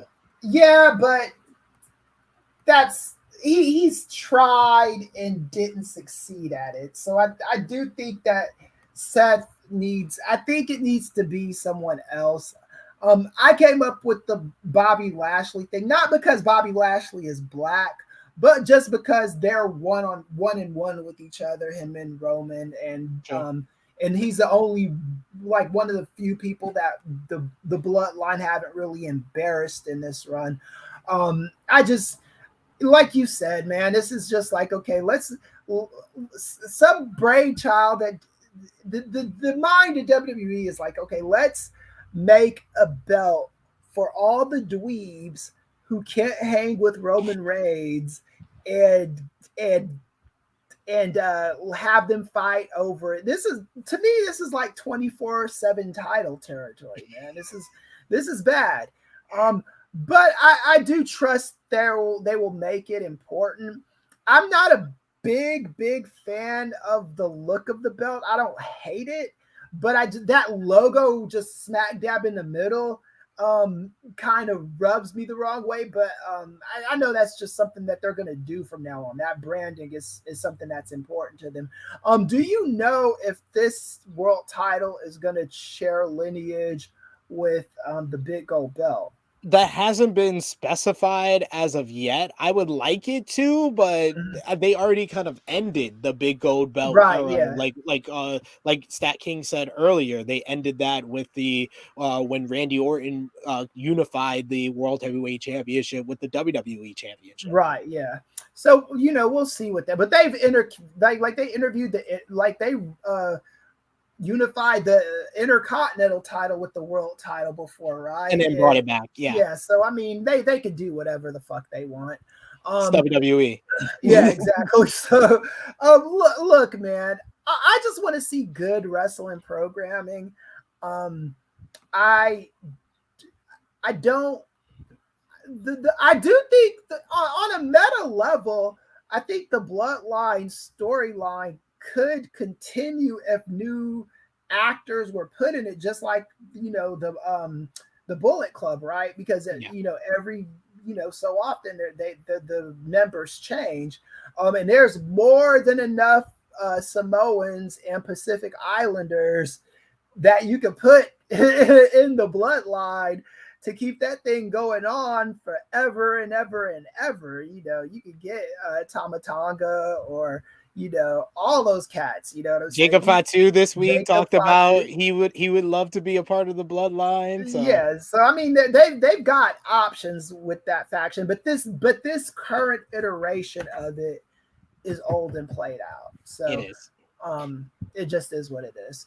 Most definitely. Let's move on to NXT, which had their spring break-in show this week. They were up in the ratings. They did 647,000 viewers. The show featured Carmelo Hayes defeating Grayson Waller in what was a really good matchup between the two pillars of NXT to retain the NXT championship. Melo won, and then after the matchup, he challenged Braun Breaker to an NXT championship matchup at Battleground on May 28th, which led to Breaker attacking both Melo and Trick, ending with Braun spearing Melo through a damn gimmicked wall. In the main event, you had Indy Hartwell. Indy Hartwell survived a nasty, scary leg injury to gut through it and defeat Roxanne Perez and Tiffany Stratton in a triple threat match to retain the NXT Women's Championship. And we had another goofy segment as Tony D'Angelo and Stacks, the family, beat Pretty Deadly in the first ever trunk match. And then later in the show, they put Wilson and Prince in the river so they could sleep with the fishes. Yes, this happened. I felt like I was watching Impact Wrestling, how Impact Wrestling kills off everyone that's leaving the company. But you liked Melo versus Grayson Waller on Spring Breakin this week? Oh yeah, I didn't watch NXT live because NXT is one of those shows that just drive me crazy. But since I knew I was doing this show, I did watch Grayson Waller versus Melo. Awesome match. I do think Melo is starting to outgrow NXT. The problem with NXT is they need Melo at the moment. So Melo is in one of these weird situations where he's outgrown NXT, but NXT is probably the best position for him at the moment because you do not know what the vision of him will be on the main roster. So I'm really willing to let him marinate in NXT for a little while, and then hopefully he comes up, and hopefully he doesn't end up like Johnny Wrestling. That's the worst one right now. Right, yeah. But yeah, I think that they definitely do need him, and shouts out to Indy Hartwell for surviving that leg injury, because that was a nasty one. Oh yes, and she was wearing a walking boot when she got drafted to Raw last night during the draft. Yeah. I mean, she's a trooper, and I always respect the wrestlers that put themselves through that, man. Even like anytime I talk smack about a wrestler, it's always on some wrestling shit. It's never personal. Indy Hartwell is a trooper. She's a warrior, and I just wish her a speedy recovery. Absolutely. News coming out of NXT this week, the Dyad have confirmed that their releases for WWE have been denied. As was reported earlier this month, the NXT stars Jagged Reed and Rip Fowler had asked for their release, and the two are currently part of the Schism faction in the brand. Both men posted to Twitter on Monday to confirm that they had been denied their request for a release, and Fowler wrote, "Today WWE have denied our release, which was requested on April 3rd, and on the 15th of October 2023 we will be free agents again. I personally want to thank all of our fans for your continued support. It means a lot to both of us, especially during times like these. We'll see you on the 16th." Reed added, "As of today, WWE has denied my request for my release. I want to thank you all for your support throughout my career. I'll never take that for granted. My contract with WWE expires on the 14th of October 2023. I'm excited to share our next chapter once we are free agents." So it seemed that's very depressing that they're not able to get their release. According to WWE, to Fightful Select, the UK-based stars are planning to continue working in the US after they exit WWE. Reed and Fowler were working for NXT UK before they came up to the main NXT brand. On a week where Roderick Strong seemingly got his release, it seems like they are not given the same benefit. Right. This always sucks for talent, because it's like you don't want to do anything with these guys, but you don't want anybody else to have them. This is just kind of like the kid who's got the new Nintendo or Sega or whatever, and he's all into that. But the minute he sees his cousin playing with his jacks in the corner, he's like, "Oh, stop playing with the jacks. I want to play with those." It makes no sense. It's dumb. And this is why I like people always give AEW crap for having talent go on Dark and wrestle and stuff like that. I never mind that because I rather the talent just, if you don't have anything for them on the main shows, just keep them in the background until you can think of something for them that is good and something that they could sink their teeth in. You don't want to just have talent on your TV just to have them and not do anything good with them, because this is what it does no favor to your talent. It does no favor to you as a company because you have these guys that are rotting away. Yeah, man. I hope this is I hope they get their release, but October is not going to be that far away. We're already in the second quarter of 2023. So exactly. So hopefully they can get through this time right now. Moving on to one of the biggest shows of the year so far, Stardom AllStar Queendom was last Sunday, and what turned out to be one of the very best shows of the year. You had in the main event, Tam Nakano defeated Julia in an epic, outstanding main event to win the World of Stardom Championship. You also had Mina Shirakawa beat Saya Kamatani in a superb storytelling-based bout to win the Wonder of Stardom Championship. You also had Shuri defeated Shihiro Hashimoto in one of the most hard-hitting matches, regardless of gender, of the whole entire year between an MMA fighter and a big hoss. The New Eras beat 7-Up to win the Goddess of Stardom Championship, and Restart defeated Prominence in a great trios match to win the Artist of Stardom Championship. In Himeka's retirement match, she was defeated by Micah in an emotional battle, and Maya Iotani defeated Mercedes Moné in a terrific bout to win the IWGP Women's Championship. But the talk coming out was about all the success for this show. It did its highest attendance ever for Stardom. It did 6 times the amount of international buys, and a lot of that came down to Mercedes Moné. She may not be the IWGP Women's Champion, but it seemed like she was sticking around with NJPW and Stardom for the immediate future. On Sunday, the Wrestling Observer reported that Moné agreed to a contract extension with Bushiroad ahead of her match at Stardom AllStar Queendom. There's no word on how long the extension was supposed to be. Moné said following her loss at AllStar Queendom that she would be appearing at New Japan Pro Wrestling Resurgence on May 21st in Los Angeles. On Monday's Wrestling Observer Radio, it was noted that the decision to have Moné lose the title to Mayu Iwatani was made a while ago before Moné signed her extension.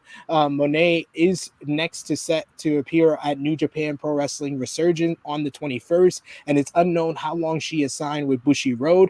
Though on Monday, Fightful Select reported that according to members of Moné's team, as of now, the contract for New Japan is just for the Resurgence event on May 21st. The site notes that sources in NJPW were not sure on the length of the deal, but did say that there would be no matches scheduled in Japan at least for a while, and said that nothing about any specific matches coming up. Sources at NJPW and Stardom both have said positive things about Moné backstage and noted that she seems as she's enjoying the experience. Both Moné and Stardom in particular are said to be open to doing further business in the future, but the report notes that it would probably need to be a bigger renegotiation due to the improved appearance for her appearance.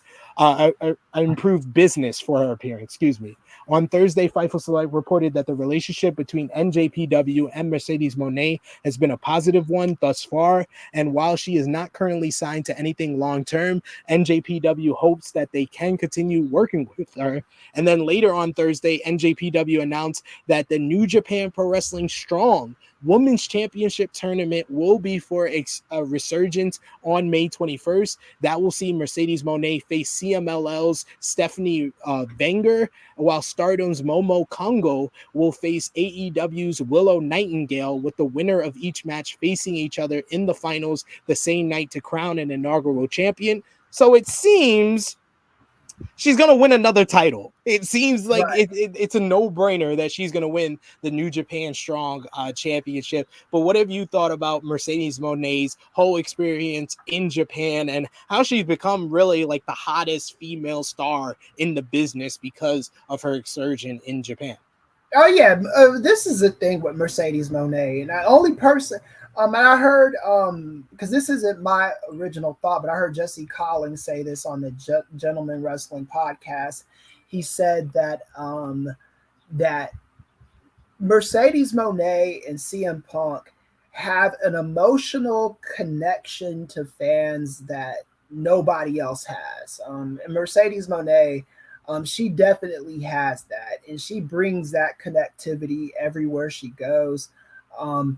I am happy for her. I love Mercedes Moné and Trinity because they just to this day have not talked about what led to them leaving WWE, and I'm glad they've done it. It's not any of our business. It'd be nice if they said it and give us something to talk about, but this mystery is great. And I think that Mercedes with the strong title, she'll be fine.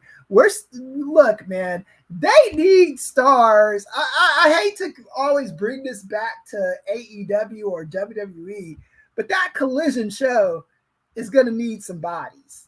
It is, and I'm sure that she's gonna be somebody that there'll be a lot of zeros behind her contract. Like she easily be getting 7 figures if she signs with AEW. So I'm not trying to pressure her into doing anything, but I'm so happy for Mercedes Moné.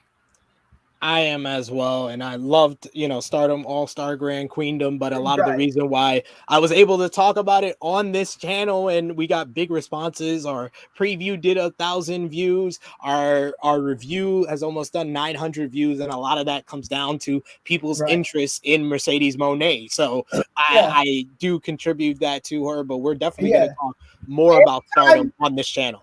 Anytime we talk about Mercedes Moné on our podcast, Mercedes Moné, Vince McMahon, CM Punk, the numbers are always through the roof. It is what it is. Love it. We got New Japan Pro Wrestling Road to Dontaku was this week. One of their premiere shows coming up to the big show this coming Wednesday. That show had Hiromu Takahashi defeating Yoshinobu Kanemaru to retain the IWGP Junior Heavyweight Championship. You also had Tetsuya Naito defeating Doki of Just Five Guys, and Kushida and Kevin Knight pulling off the upset, the Jet Setters defeating Catch 2-2 to win the Junior Heavyweight Championship. Kevin Knight just became the 6th African American to win a title in New Japan Pro Wrestling, and the first from the new class of the LA Dojo, a trainee of Kazuchika Shibata, to win a championship in New Japan Pro Wrestling. I've met Kevin Knight before, one of the nicest guys, so talented, he's got so much explosiveness, so much hops. Definitely go out of your way to see it. And the match was great against Catch 2-2 this past Thursday. And then this morning they had Satsumo Nukano, and they featured another new champion as Taichi defeated Shingo Takagi to win the King of Pro Wrestling 2023 championship in a near 45-minute war. You also had Aussie Open beating TMDK to retain the IWGP Tag Team Championships. In New Japan Pro Wrestling news, speaking of Aussie Open, their United Empire leader, in an interview with DAZN, Will Ospreay revealed that his current contract with New Japan Pro Wrestling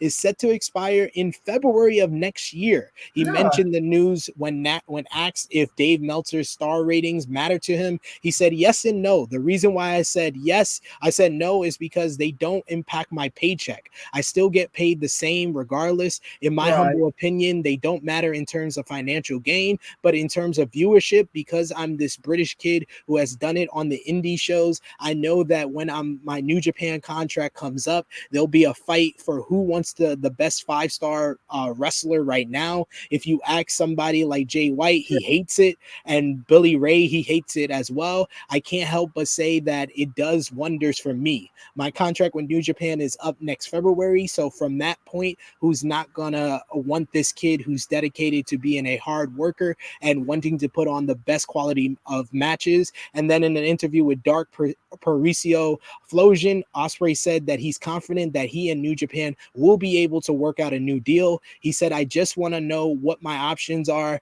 It doesn't mean I'm leaving NJPW. I'm positive me and NJPW will work out a deal, but in case we don't, I want to provide for my family and wrestle how I want to wrestle, and most importantly, be happy. Do you foresee Will Ospreay re-signing with NJPW, or may he go elsewhere when his contract expires next February?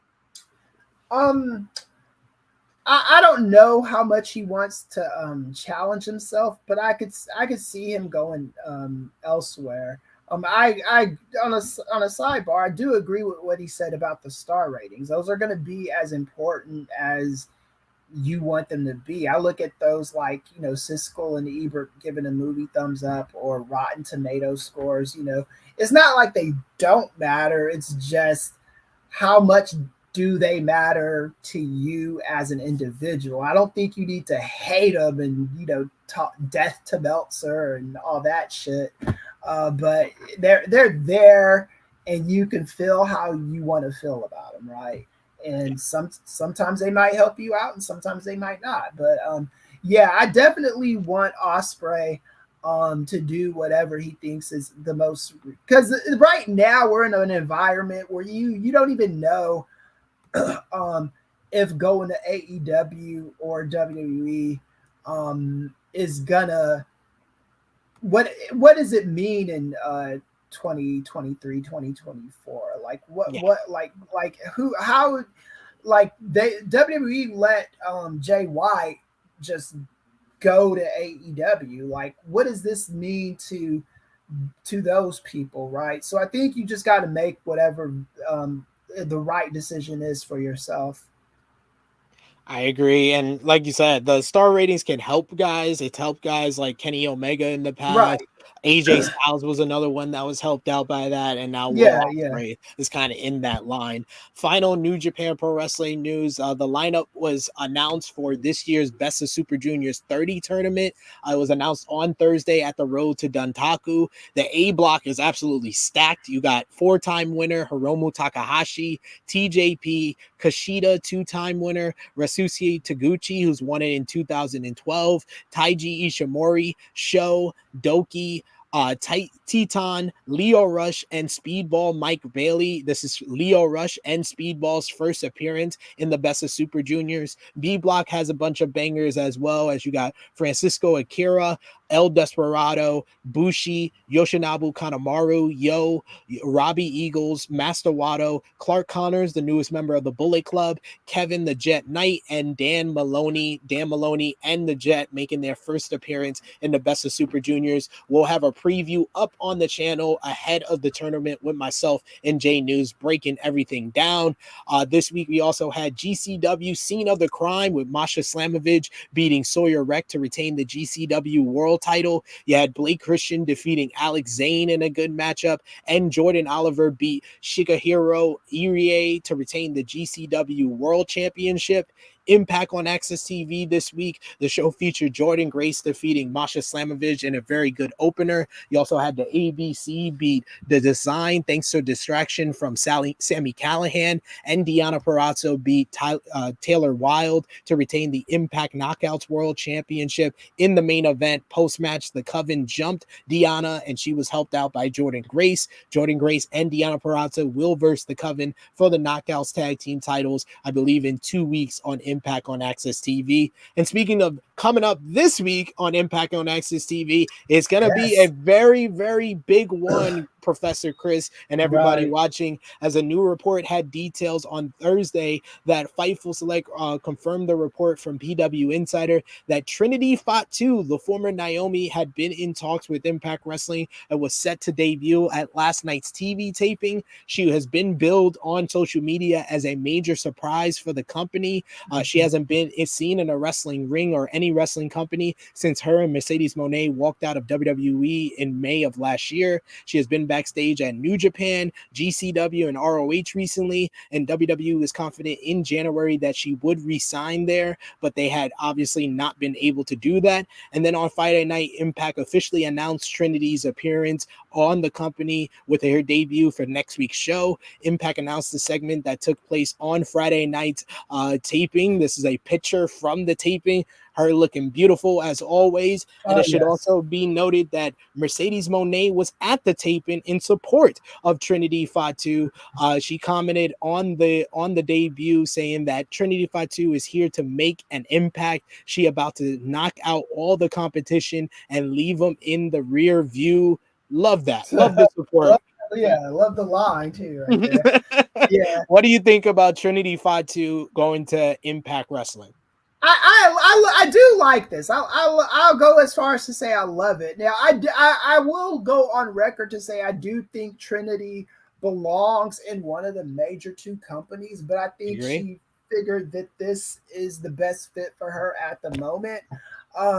I don't know.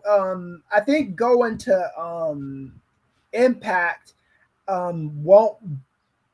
And I don't know if going to AEW would burn a bridge per se, but I think with going, I think the through line from Impact to WWE is a lot different than AEW to WWE, if that's what she desires to do. Either way, I'm happy for her, and I will be home on Thursday watching this live. I think that this is she instantly becomes the biggest star in Impact going there. Tell me I'm wrong, and I'm never married to an argument. So if you tell me I'm wrong, you make a sound argument, I'll concede it. But she's joining one of the more stacked women's divisions because you got people like Deonna Purrazzo and Jordynne Grace, a great women's division. Masha Slamovich, Tasha Steelz, Giselle Shaw, Mickie James, if she's able to come back and she's healthy. That's another one. So there's a plethora of people there, but you'd be hard pressed to see anyone that's at the star power, the star level as her. They just re-signed Nick Aldis. So that's 2 big sign-ins for Impact Wrestling in a matter of like a week and a half. Yeah. This is great stuff for Impact Wrestling. And I think the future is bright for Trinity. And I think she made the decision that was best for her at this time in her life, Yeah, I think she definitely made the right decision, and a lot of people happy in the chat. Safet saying, I'm glad that Trinity went to Impact Wrestling. Frantic World saying, congrats to Trinity for joining Impact Wrestling. So I look forward to, we'll have our watch along on twitch.tv/Tru Heel Heat Gaming with Chris G and Ness for Blunt Impact watching this week's Impact episode. So you'll be hard pressed. We're going to put Trinity in the thumbnail for sure. ROH TV is the final show that we missed. The show featured Blake Christian defeating Gringo Loco in an extremely fun main event. You also had Christopher Daniels cut a fabulous promo about his legacy and challenge Samoa Joe for the ROH World TV title next week. Lee Moriarty beat Rocky Romero in a solid bout thanks to interference from Big Bill. And then after the match, Romero challenged Moriarty to a Pure Rules match next week on the show. So some good stuff all around the wrestling row, some good wrestling. So we'll end things off as we usually end it when there's no pay-per-views with match of the week. This is where we give our picks for the best matches that we saw from the weeks, the matches that you most need to watch. So sound off in the live chat if you're still with us, you're watching us live, or even if you're watching us on demand, and let us know in the comments down below your top 3, top 5 matches from this past week. I will start things off, and I will just say, I think my whole list comes from one show, Stardom AllStar Queendom. So just to get that out the way, I will say honorable mentions to Hiromu versus Yoshinobu Kanemaru, as well as the Jet Setters versus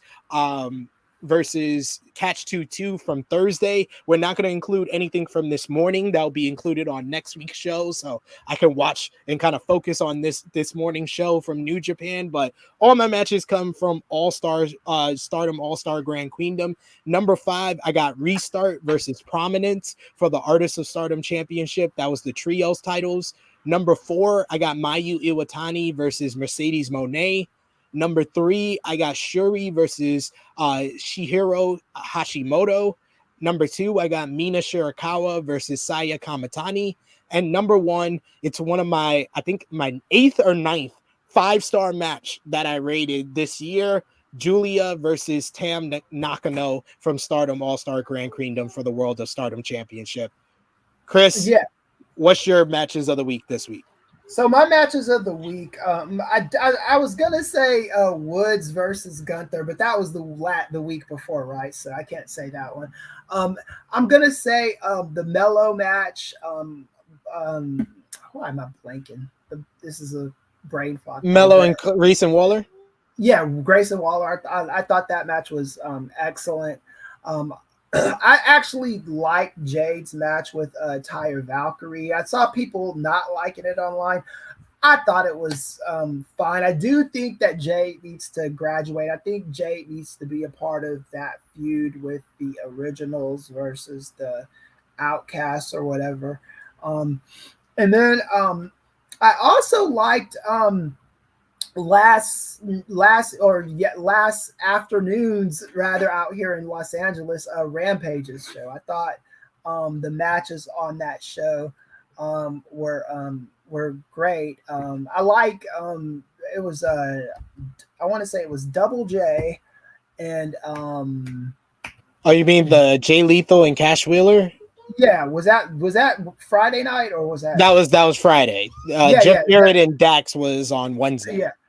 Okay, yeah. So I think like Jeff Jarrett continues to impress me in this role, man. So those are my picks. And we've been at it for a minute, man. We've been we've come to the close. Thank you so much, Kris, for sticking through for what was a crazy episode. Talk about the WWE lawsuit, the CM Punk argument of 2023 that we got into earlier. Thank you so much for joining us on the show today. Please let the people know where they can follow you on social media, what you got going on, NWA podcast, your article coming out for WrestleNomics. This man's a busy man, so let the people know. All right, so Sid, I love you. I love these kind of spirited debates every once in a while. And the good thing about me is I live on the West Coast, so it's only 11:30 a.m. out here, so I still have a whole day ahead of me after this. You can find me at KMEasyDoesIt on Twitter. I hear, is that Harlem in the background? You can yes it is. Okay, cool. and you can say hi. Hey Harlem. Yeah, you can find me at kmeasydoesit.com. Look for my WrestleNomics article dropping sometime this week. It's at I'm almost at 3,000 words on this thing, so we're gonna probably edit it down.